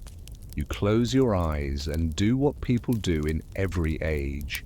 You make a truce with the conditions that will never improve enough to suit you, and you fall asleep, knowing that truce will be broken on small terms, terms you will renegotiate in the morning sun with a broom and a bucket, and the stubborn refusal to let night get the last word. Still, you cannot help asking, as the first dreams arrive like small, indelicate visitors, how much of the person you become by day is shaped by these nightly treaties with vermin and straw? And what would you be if the bed itself asked nothing of you at all? You begin to understand that the work of sleeping well is the work of your hands, and patience more than comfort or luxury. You lift a comb with teeth set close enough to catch what lives too comfortably at your hairline. The combing is both grooming and governance. It tells the scalp that the head is watched land, not the wild. You set a cloth over the shoulder of the one you comb so that the crumbs of life, eggs, shells of little bodies, the grey detritus that accumulates when too many nights pass without a reckoning, fall where you can see and burn them. Children learn to sit still for this in a way that makes them older by inches. Adults relearn stillness with a kind of embarrassed gratitude when someone offers to search the part in their hair with the seriousness of a priest examining a page. Washing becomes a schedule as much as a ceremony. Linen can be boiled with ashes, coaxed into lye, a brew you make in a wooden tub with the confidence of a small alchemist who knows what a long stirring will buy. You learn to see the water as a scale for dirt and life, cloudy at first, then clearer after pouring and stirring, then clouding again as the cloth gives back what it was asked to hold. You hang the long shirts and sheets where wind can argue with them. Sun and air are your most faithful partners in the work. In winter, the fullness of this partnership diminishes, but even cold air can cure what needs curing. The wool blankets resist your ambitions. They cannot be bullied without paying. You back with shrinkage, with a matting that turns softness into a winter wall. You beat them, you air them, and you accept that their cleanliness will be a matter of seasons more than days. You smear vinegar on bites and say you feel relief, even when relief is more hope than report. You rub a little goose fat into the roughness, where the skin broke under your nails, and you promise yourself to scratch less tomorrow, knowing that promises made to skin at night are as reliable as promises made to hunger at noon. You mix a rub from whatever herbs your garden grows that rumor calls useful: wormwood, mint, a pungent handful of tansy if you can barter for it. These are not miracles, they are niceties at the edge of suffering. Their value may lie as much in the way they teach your attention to focus on a ritual as in any chemical victory they win on your behalf. Rituals put a fence around the mind's pasture. Fences do not stop every trespass, but they keep the cows from wandering as often. The bed itself is a creature you tend. If you have ropes under your tick, you tighten them with the familiarity. you acquire from any chore that repeats so often it becomes a proverb. You pull the knots until the lattice becomes what a body can lie on without sinking into the shape of a sorrow. You turn the tick end to end and then over, redistributing the crush of the straw so that one side of the sack does not become all the night's history. In a house that can afford it, a second tick waits for the first to be emptied and restuffed, a trade you make with yourself on a schedule tight as a rented field. The better-off households send the mattress to a professional whose hands learn what tightness holds straw without inviting every crawling thing to set up a village between the stitches. Rodents test the perimeter while you work. You hear them more than you see them, the small, gritting sound of teeth, the skitter that reads like punctuation in the margins of the house's quiet book. You place the bread higher, you hang the bacon, you pack the grain chest more tightly, all the time answering a simple question. Where will a rat go if your bed is the easiest ladder? Cats learn the night as a domain in which they can earn their keep. You learn to pass the thumps and scrapes to tell the difference between a hunt and a failure, and you reward a hunter with scraps in the morning because mutualism feeds better than pride. Traps baited with what everyone knows, rodents cannot. Resist are set where children will not find them and where you will remember them when bare feet map their sleepy route to the hearth. Travel throws everything you learned into disorder because you carry your bedding on your back when you can and sleep on whatever someone else promises is clean when you cannot. A pilgrim hostel spreads mattresses in a hall like a field planted in rows, bodies as stalks, blankets as leaves. In such places you do what the wiser have taught. Keep your own linen close, sleep in your shirt, tuck it into your hose so that what lives in the mattress sees no easy skin. You examine the seams by candle and remind yourself that vigilance can only do so much. Sleep will come, and sleep's opening of the clenched body is what everything else enjoys. You accept a bite or two as the tariff on devotion, if devotion is what this journey is, or on necessity, if necessity is your God this season. In households that keep servants, there is an economy of sleep that spreads comfort unevenly. Someone's straw is newer, someone else's is last year's chaff, lumpy, and a little damp. Someone's blanket carries fewer stories. Someone else's has absorbed so many narratives that it might recite them in your ear if you laid your head close enough. The inequity is not an accident. It is policy, ancient and defended. Still, you will notice that bites do not respect rank any more than desire does. The great bed's dignity does not frighten a flea, and the groom's low palate under the stairs may, for one lucky stretch, hold a better night if it has been recently aired and hammered into temporary virtue. Fleas are class blind in a way that almost feels like justice until you remember how many other things are not. You teach children night manners that look silly to future ages and serious to you. Do not bring a dog into the bed because a dog brings everything he has met.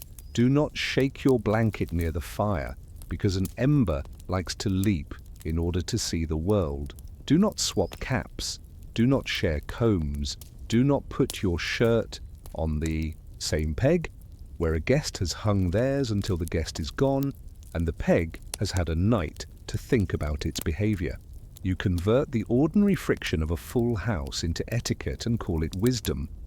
Some rules keep the bed from becoming a market stall where small creatures barter bodies back and forth. Some rules simply tell you you have tried. When disease travels, the nights become more cautious. You read each bite with more suspicion than is healthy for a mind that must sleep again before dawn. You watch a swelling on a wrist as if it were an oracle. You listen to a cough as if it were a bell. But even in seasons of fever, the bed is still mostly what it is every season, a management problem in a wooden frame. You cannot rid the house of what lives in it. You can only negotiate the terms of its tenancy. If the household is struck by the kind of illness that sends people to prayer in a different register, the bed becomes a hospital and then a border post where the living and the dead pass papers at odd hours. The mattress learns sorrow, which is a kind of damp that dries slowly. Town bylaws and little sermons occasionally touch your bed. Someone in the hall where guilds argue will suggest an ordinance about airing bedding on certain days, and for a few weeks, you and your neighbours go through the motions of raising mattresses like flags on a windy morning. Someone in the pulpit will preach about cleanliness as if it were next to godliness, because for a brief stretch it is possible to believe that the divine cares about linen if the linen's cleanliness correlates with fewer funerals. The attention fades and you return to the rhythms that hold even when horror no longer focuses the mind, the beating, the shaking, the boiling, the patience.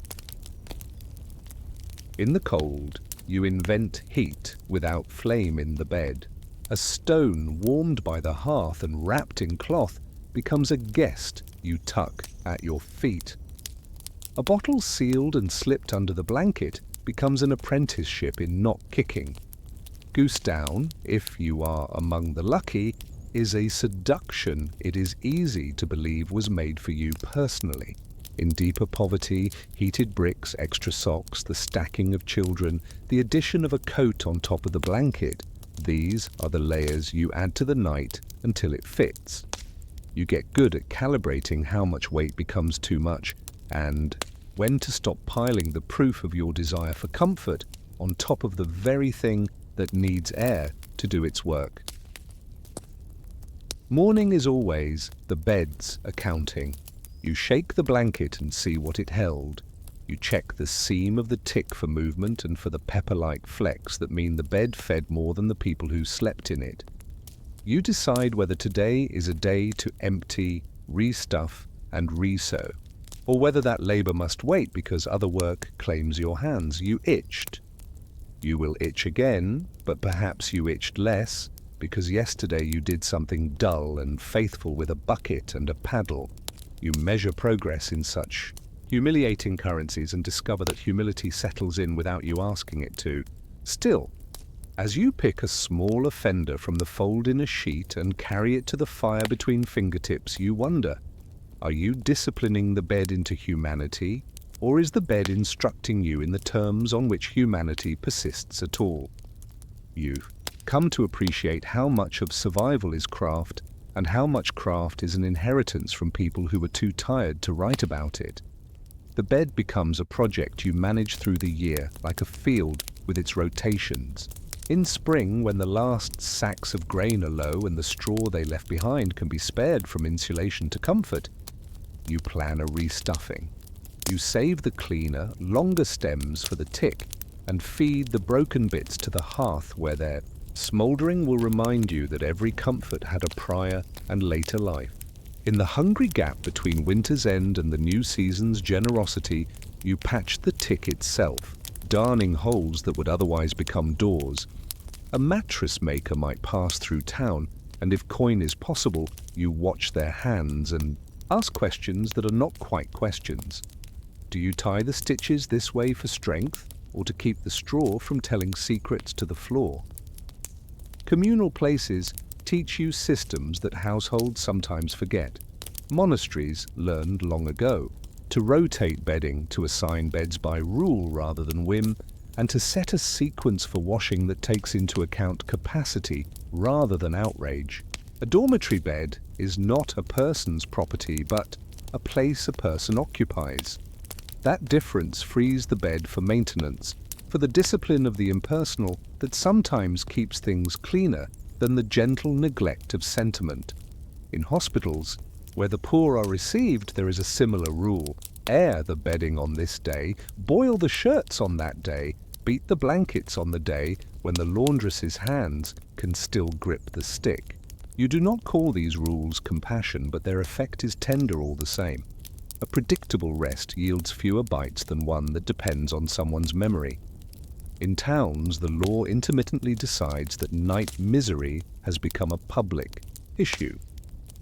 After a rash of illness, an order might be heard that inns provide clean sheets weekly, or that certain hostelries air bedding in the square on market morning when everyone's eyes can be witnesses. Enforcement is thin and inconsistent, as most enforcement is, but even inconsistency births habit. A taverner, who once let the bedding be will for a while, beat the ticks as men watch, with expressions that mix sympathy for labour with gratitude that someone else is pursuing the small enemies in view of all. The spectacle of cleanliness is sometimes as valuable as cleanliness itself, because it teaches the town to imagine that beds can be tended like horses or hedges and are not merely places where tiredness collapses without thought. In your own house, thrift and tidiness are not moral because a priest said so, but because carelessness is expensive. A neglected bed becomes a day lost to 30 small irritations and one spectacular argument. You master the schedule. Turn the tick this week. Choose a dry day to air blankets next. Wash the linen when you can heat enough water without robbing the cooking. Boil the caps with a pinch of something that pretends to be medicine. Deal with the chamber pot without delay. Sweep the floor and renew the herbs, not to court the illusion of purity, but to accept the comfort of effort. The bed reflects back your investment, not with gratitude, but with a reduction in complaints, and you find that reduction is the sweetest form of thanks your circumstances will offer. Stories creep into the night to help you learn what not to do. A neighbor lit a candle in bed to find a flea and woke his wife with smoke instead of triumph. The lesson enters the household code. Find by daylight and suffer by night what you cannot catch in safety. Another household changed straw in early spring and left the old tick full too near the porch, where a dog made himself a nest that walked itself back into the house, one bite at a time. The lesson inks itself onto your hand. Carry refuse farther, as if the object were a thought you do not want to think again. These stories substitute for formal instruction, and they deepen your patience with the boring facts. The boring facts feed you. The exciting exceptions burn you. Wealth's illusions disintegrate in the face of persistence. A carved bedpost that needs oiling to keep from splitting at the first frost looks like a person who wants praising more than working.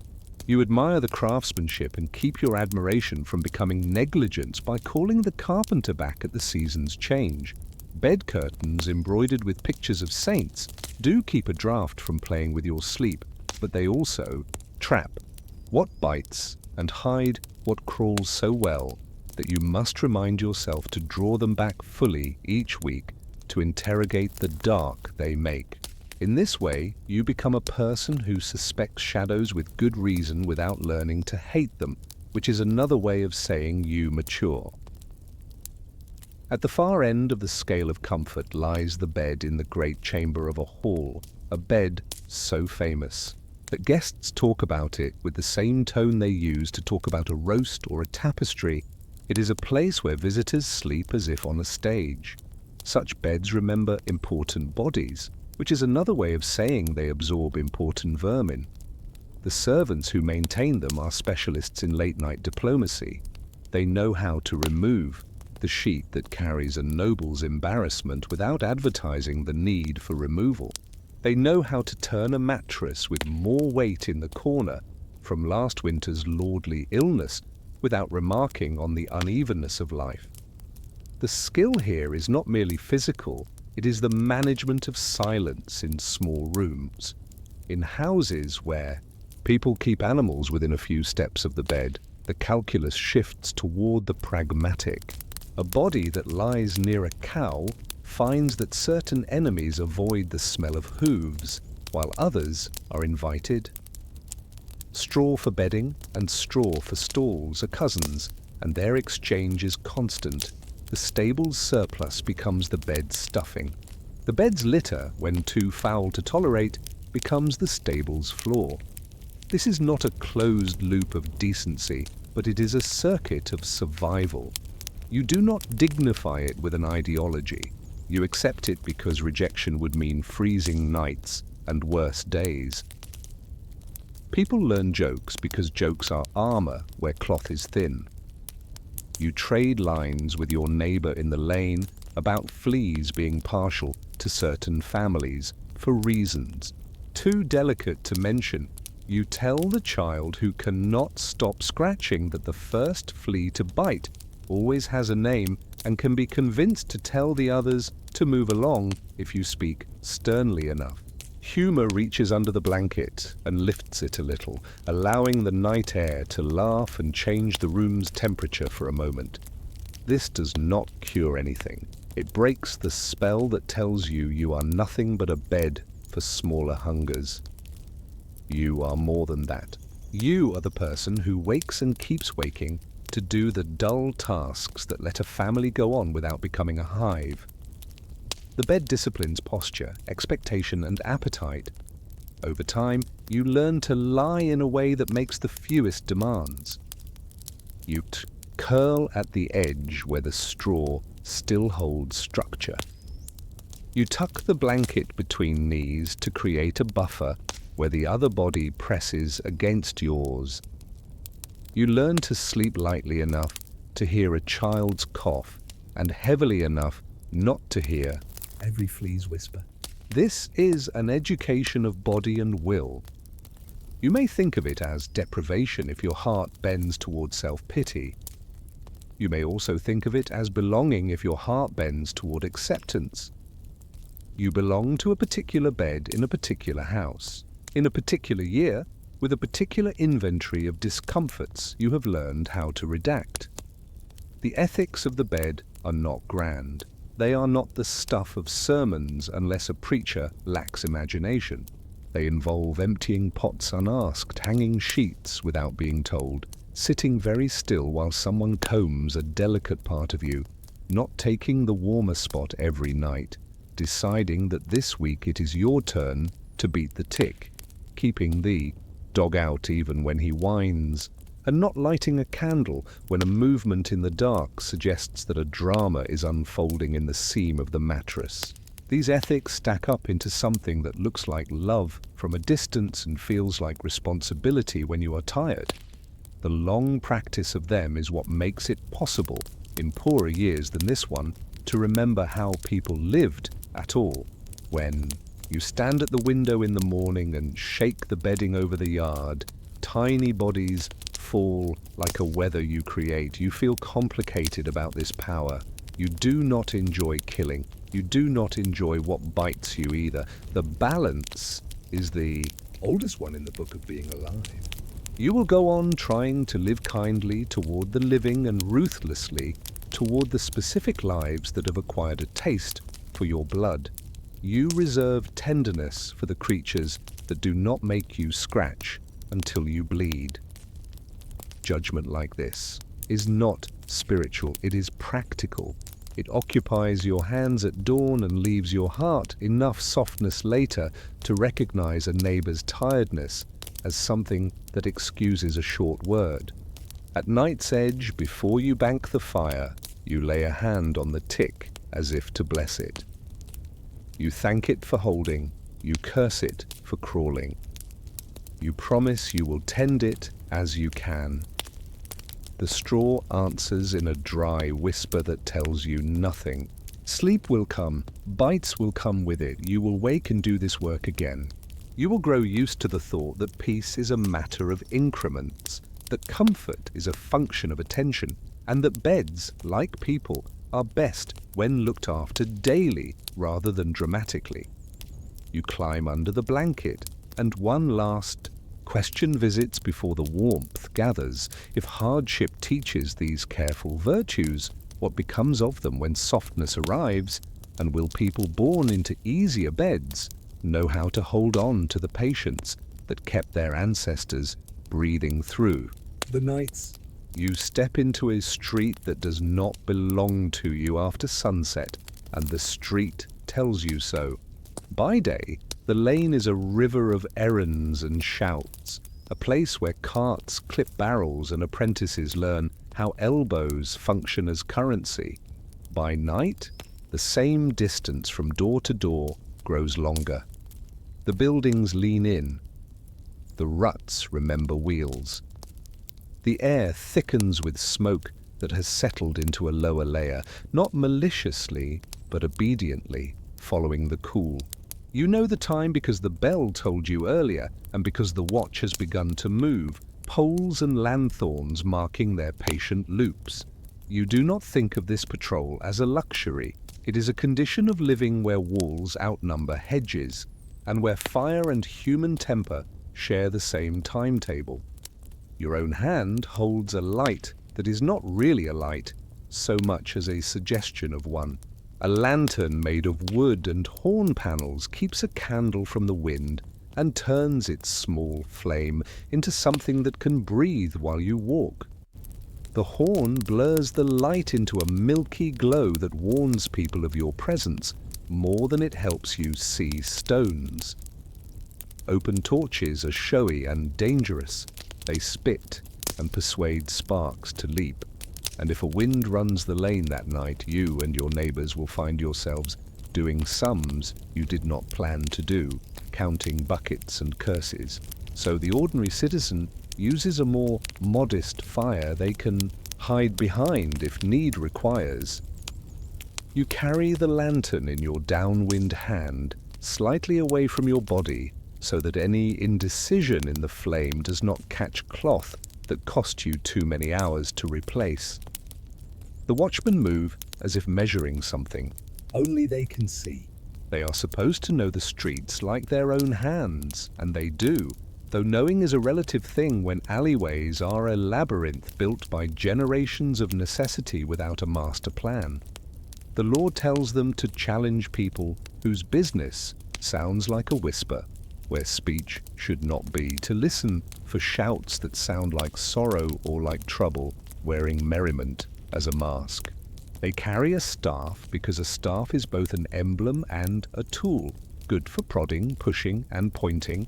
Some carry a horn or a rattle for raising the hue, and cry should a pursuit be needed, and the city prides itself on the idea that men will pour from doorways when danger is named aloud. Pride and practice meet here at awkward angles. Some doors open, others do not. The rules that govern the night in a city are a garden you must tend or a hedge that pricks you when you forget to respect it. There are hours beyond which certain houses must shutter windows because display invites mischief. There are hours after which selling becomes suspect unless done under permit. Bread at dawn, fish at absurd hours that fishermen's lives require, medicine wherever medicine can be found. Taverns have stated closings and actual ones, the two meeting only when the watch has cause to make an example, or when the tavern keeper needs sleep more than coin. Prostitutes learn the watch's schedule, the way sailors learn tides, and you are old enough to understand that policing desire is more complicated than writing it down. The laws try to turn behavior into lines that look straight on parchment and crooked in streetlight. Fire is the first rationale and often the honest one. Street by street, people have learned the cost of forgetting the night's appetite for flame. Rules about carrying a light are rules about carrying responsibility. You can be fined for moving about with a naked flame that would look poetic to an eye that never saw a block burn. You can also be fined for going about with no light at all if the watch chooses to interpret your darkness as a bad intention. You cannot hate them for this and still wish them to come when you shout. The city is a body whose nerves must be taught when to expect pain. Lighting is the training the nerves receive. This kind of light means safe. That kind means foolish. No light means a reason is required, or a reason will be supplied to you by a man with a staff. Windows that look like eyes by day become mouths by night, their shutters outstanding like lips in the act of being pressed shut to keep in words. You walk with your gaze low enough to see your feet and high enough to notice whether a door stands slightly open. Seeking shelter in open doorways after curfew is one way to become the subject of tomorrow's talk, and talk has a reach that surprises people who have not yet learned that privacy is a different animal in a city. A shadow that does not try to flee is generally a man who has permission to be where he is, or who thinks he does. A shadow that flinches is often a boy who will learn tonight to run less obviously. The watch does not chase everyone. The watch selects, because selection is how a small number of men pretend to be a larger number. The sound of water runs under the city as surely as the sound of prayers runs over it. Runnels carry refuse away from markets where daylight sells the best and leaves the scraps to rot.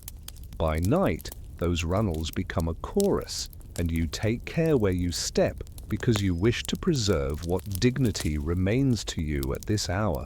Over bridges and through gates the watch walks, greeting their own duplication in men, at posts where the city agrees to pretend it ends and the countryside begins. Gatehouses have their own rhythm: arrival of carriers earlier than dawn, departure of secrets later than sunset. There are fees and passwords and the kinds of winks that are not corruption exactly, but are the grease that lets a place with too many edges move without ripping itself.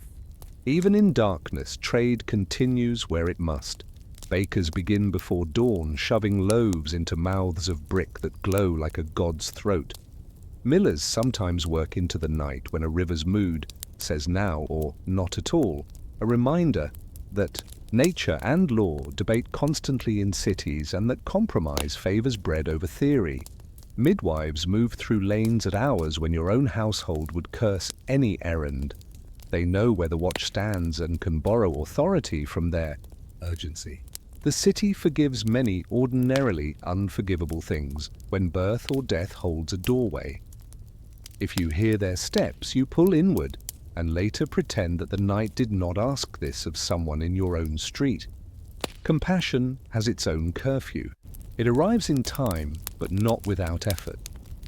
People who live in cities create private lights to make the streets safer for themselves. A candle in a high window tells a son where to find home if he misjudged the curfew.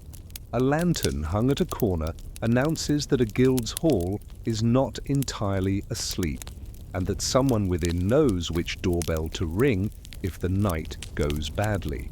Church porches receive bodies both living and dead at hours when no office is being sung. A lamp can hover there like a conscience, little, insufficient, dignified. To walk past such a light is to be weighed by it, and you feel how communities keep their nights by attending to symbols as much as to statutes. Crime is not a single category. The night swallows and spits it in pieces. There is the opportunist with a hand like a fish that feels its way into purses and then withdraws. There is the brutalist who does not mind making noise and would prefer to do so when witnesses are fewer. There are quarrels that congeal into something a magistrate will later call a matter of honor, because the men involved would rather not call it a drunken misunderstanding.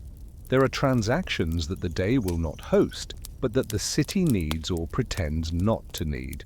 The watch, underpaid and overblamed, does what it can to contain without inflaming, to choose examples that will travel by rumor in a way that improves behavior.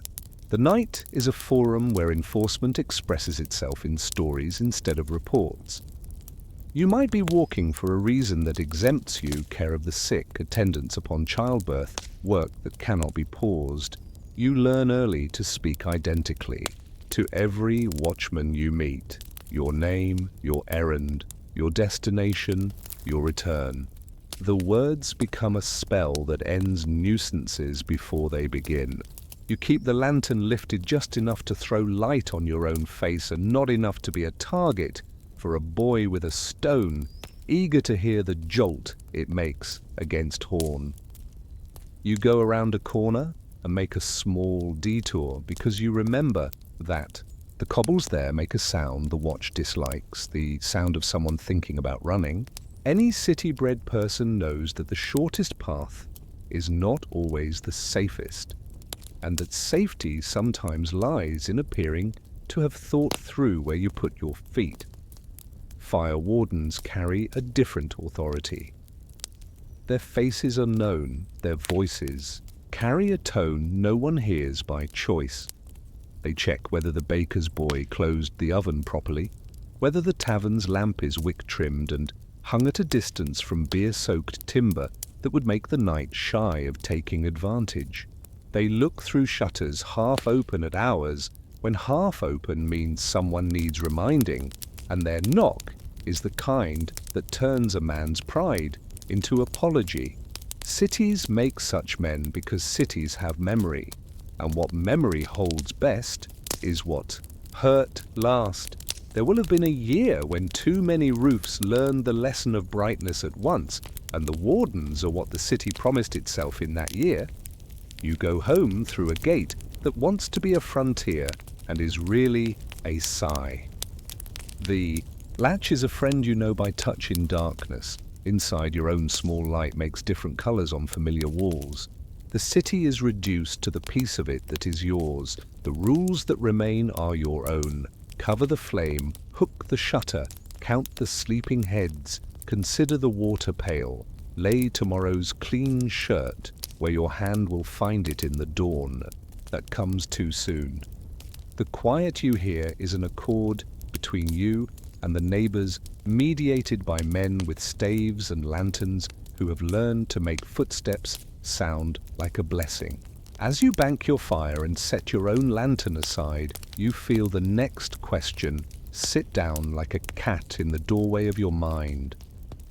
When we trade a little freedom for a little safety in the dark, do we always get the bargain we think we're making, or does the night keep some part of the price for itself? You learn to hear the city's night grammar one rule at a time until the rules are so familiar they pass for instinct. The first rule is that darkness changes the meaning of motion. In daylight, a man walking quickly is merely late. After the bell, the same pace suggests intention, and intention must be explained.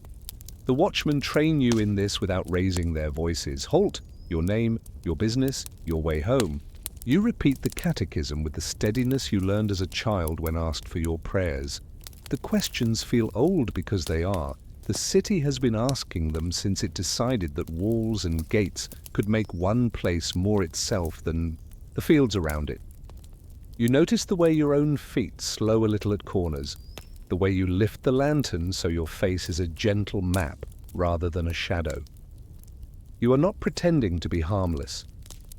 You are reminding the night what harmlessness looks like in a place that prides itself on being crowded and safe. The watch house sits in a square like a blunt tooth, plain, unavoidable, used. By day, it is a bench and a table and a place where someone writes the day's small complaints onto a board.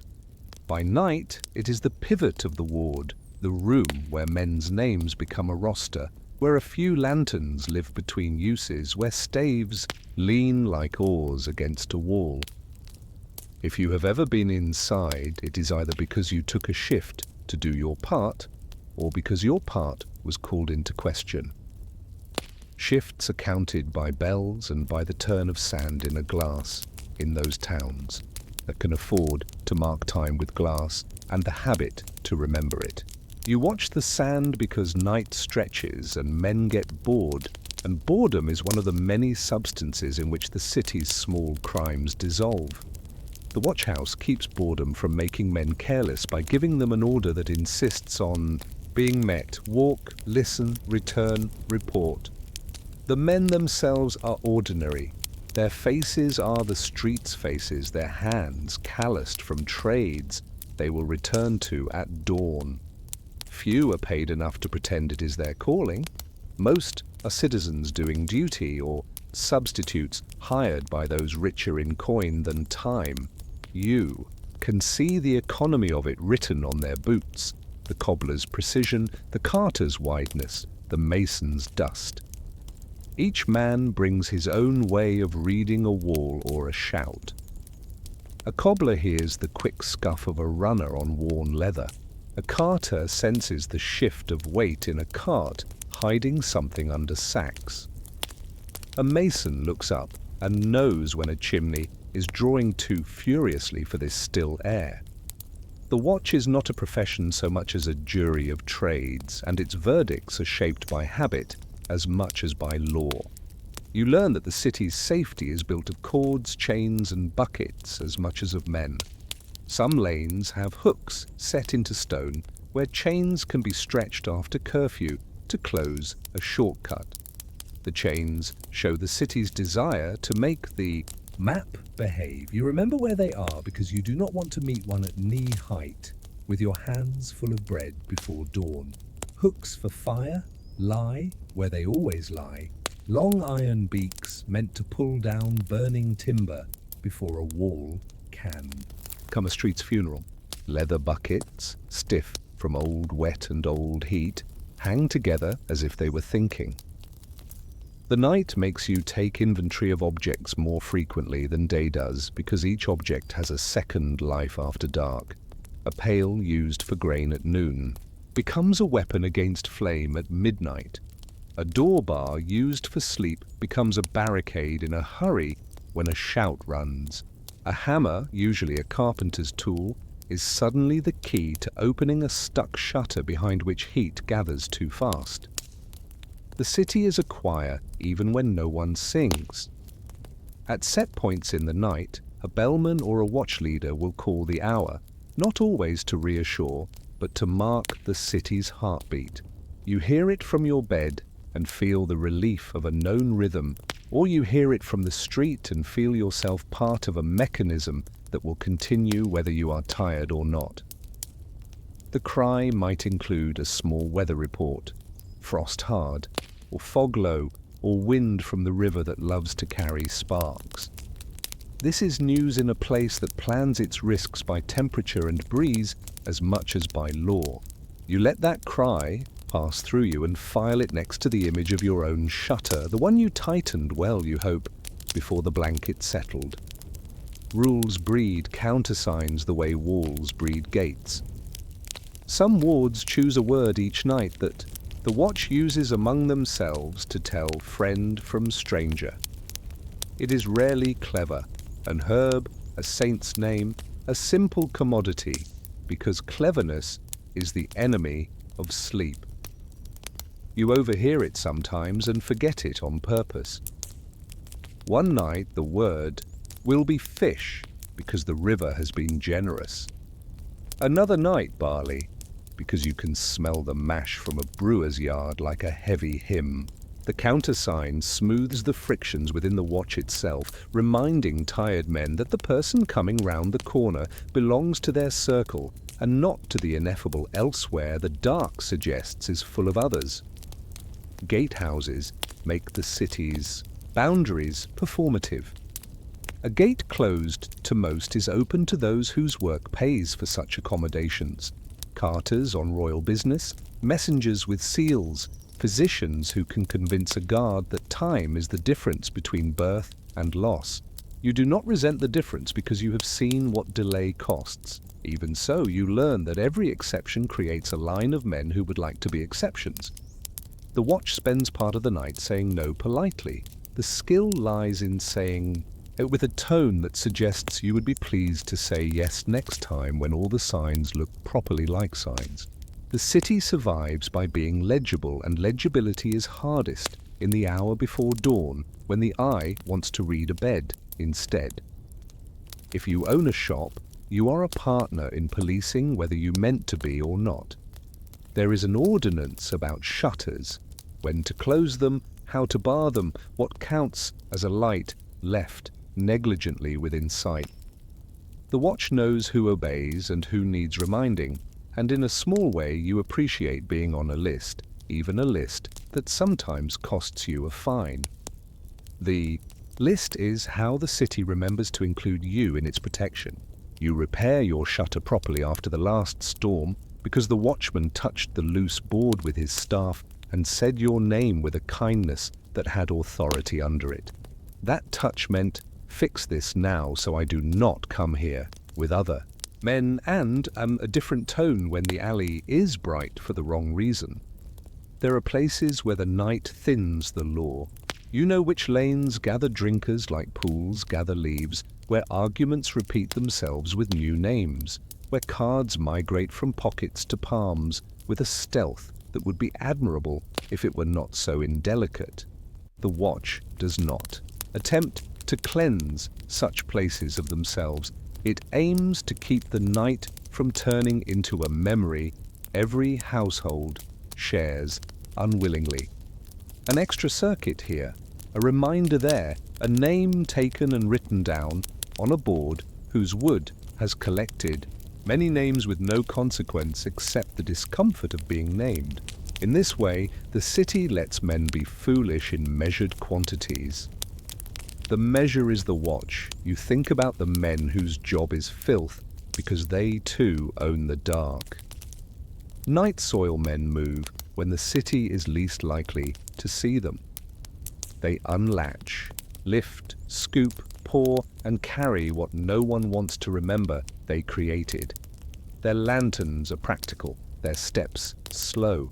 They have a courtesy among themselves, right of way to the full, priority to the steep stair, silence towards sleepers who have left a window open in a good faith attempt to make air behave. You owe them more than you say. The watch leaves them mostly alone, not because they are untouchable, but because touching them would end work the city cannot function without. The dark gives certain jobs the dignity of invisibility, and you learn to respect that dignity by averting your eyes, even as you recognize that it is also a loneliness no ordinance can soften. When a fire begins, the grammar changes. The first rule is noise, rattle or shout, bell or horn, anything that teaches the city to turn its head toward the same point. The second rule is distance. Remove what can be moved, clear the lane, make room for ladders and men whose feet forget their age when flame makes work urgent. The third is humility. Even a small blaze can out-argue a brave man. You have seen a timber beam glow from within like a fruit until the whole room understood too late. You have also seen a modest line of men with buckets beat back a wall's desire to travel. The night is a sly opponent. It hides embers in seams where only someone with years of sweeping knows to look. The watch learns to ask housewives where the dust gathers, and housewives answer like generals, pointing to the window ledge, the beam near the hood, the place where a rag likes to rest, because it looks like a shelf, but is not one. Punishment lives close to warning in a city that cannot afford to repeat avoidable disasters. Fines teach as much as sermons do, and sometimes better. A man who sold drink after the hour loses coin, and a man whose lamp misbehaved loses more than coin.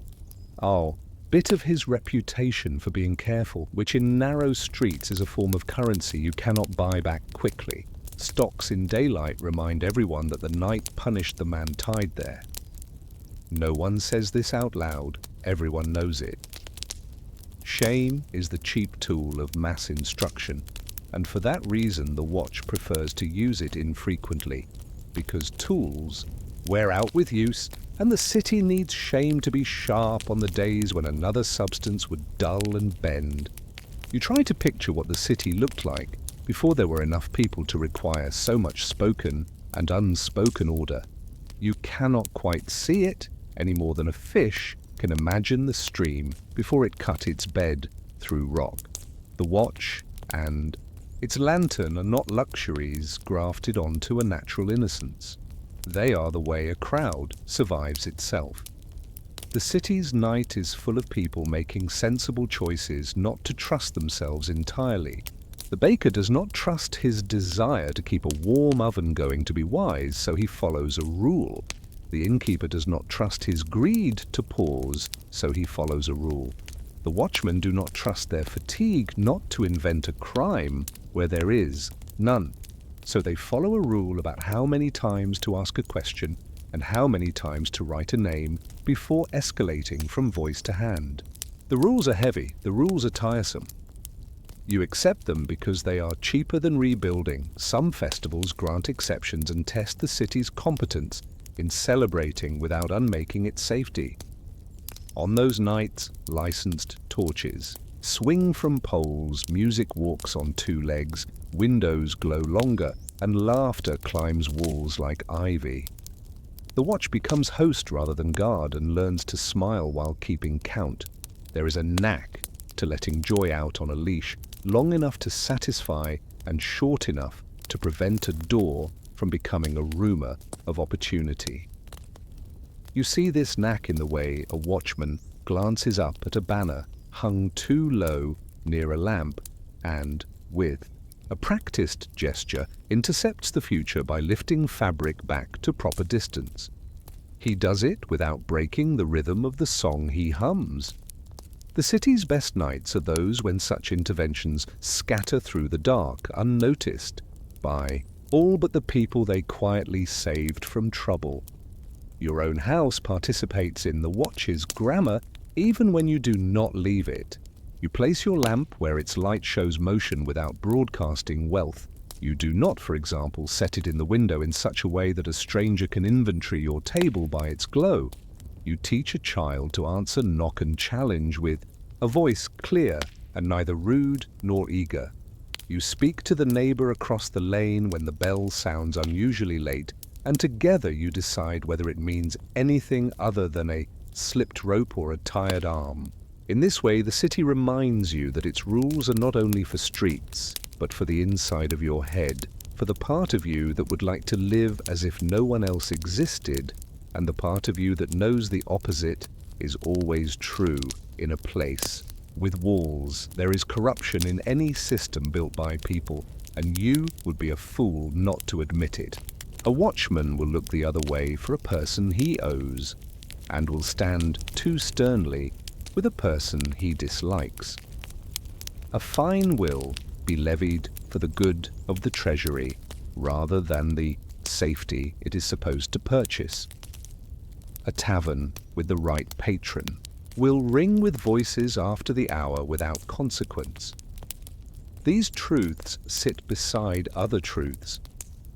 The same watchman will carry a child home at 2 in the morning because a mother fainted. The same treasury will pay for hooks that prevent last year's disaster from becoming this year's. The patron will someday need the watch in a way money cannot guarantee. You live with contradictions because cities demand the tolerance that makes survival cheaper than purity. Animals wear the night differently from people.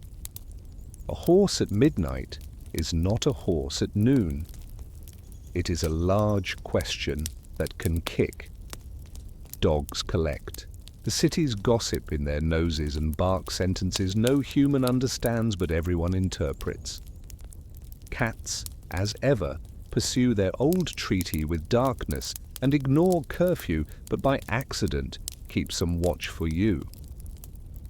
Pigs, when cities permit them, are a problem in the dark because they are strong, stubborn, and uninterested in civic order.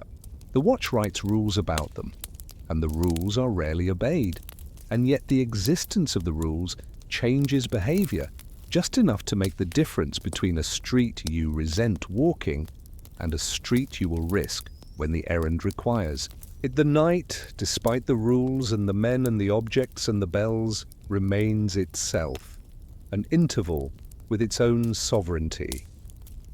You respect that sovereignty without idolizing it. You accept that fear thickens some corners and thins your patience at others. You learn to be courteous to silence and suspicious of private noise. You bank your fire and lift your latch in the morning. grateful that your small obedience joined 1,000 others to make one city resemble itself from dusk to dawn. Yet, even as you settle the lantern on its hook and rub the smell of tallow from your fingers, the thought you cannot quite dismiss returns. If the watch teaches us to move decently in darkness, does it also teach us to hand over too much of our judgment to men with staves? And how will we know on some future night, when the grammar of caution has slipped into the language of fear? You are awake before the bell on some mornings because the city wakes on its own schedule. The river decides when boats arrive with fish, and the fish decide how emphatically the air will argue with sleep. Millers whisper with water long before voices enter the square. Bakers coax brick mouths into heat, while the last watch is still counting corners. You rise and feel the way the city's night is not a void between useful hours, but a scaffold that holds them. The men who rattled the lanes with warnings now pass quietly to their beds, leaving broom and bucket to other hands that will sweep, wash, and reset the stage. The dawn market will march in with its authority of baskets and bargaining, and for a few hours the memory of darkness will be nothing but a smell on clothes and a soot rim on a fingernail. Yet you keep noticing how the daylight's order is prepaid by the habits of the dark, the way a merchant's ledger is lined in the evening, for sums to be written in at noon. When the bell does ring, it tells different truths from its evening brother. It speaks of safety earned, of an alarm that remained potential rather than actual. You listen for anomalies, an extra peal, a gallop in the rhythm, that would mean the watch found more than the city wanted to find. On the worst mornings, the bell's voice is echoed by others, a conversation of iron that announces either a procession of pails or of priests, depending on whether the night devoured wood or breath. You know the two by the footfall. Water runs hard, chanting runs slow. The city does not hide its aftermath, because to hide it would be to forget, and forgetting is the one danger all the rules are meant to fight.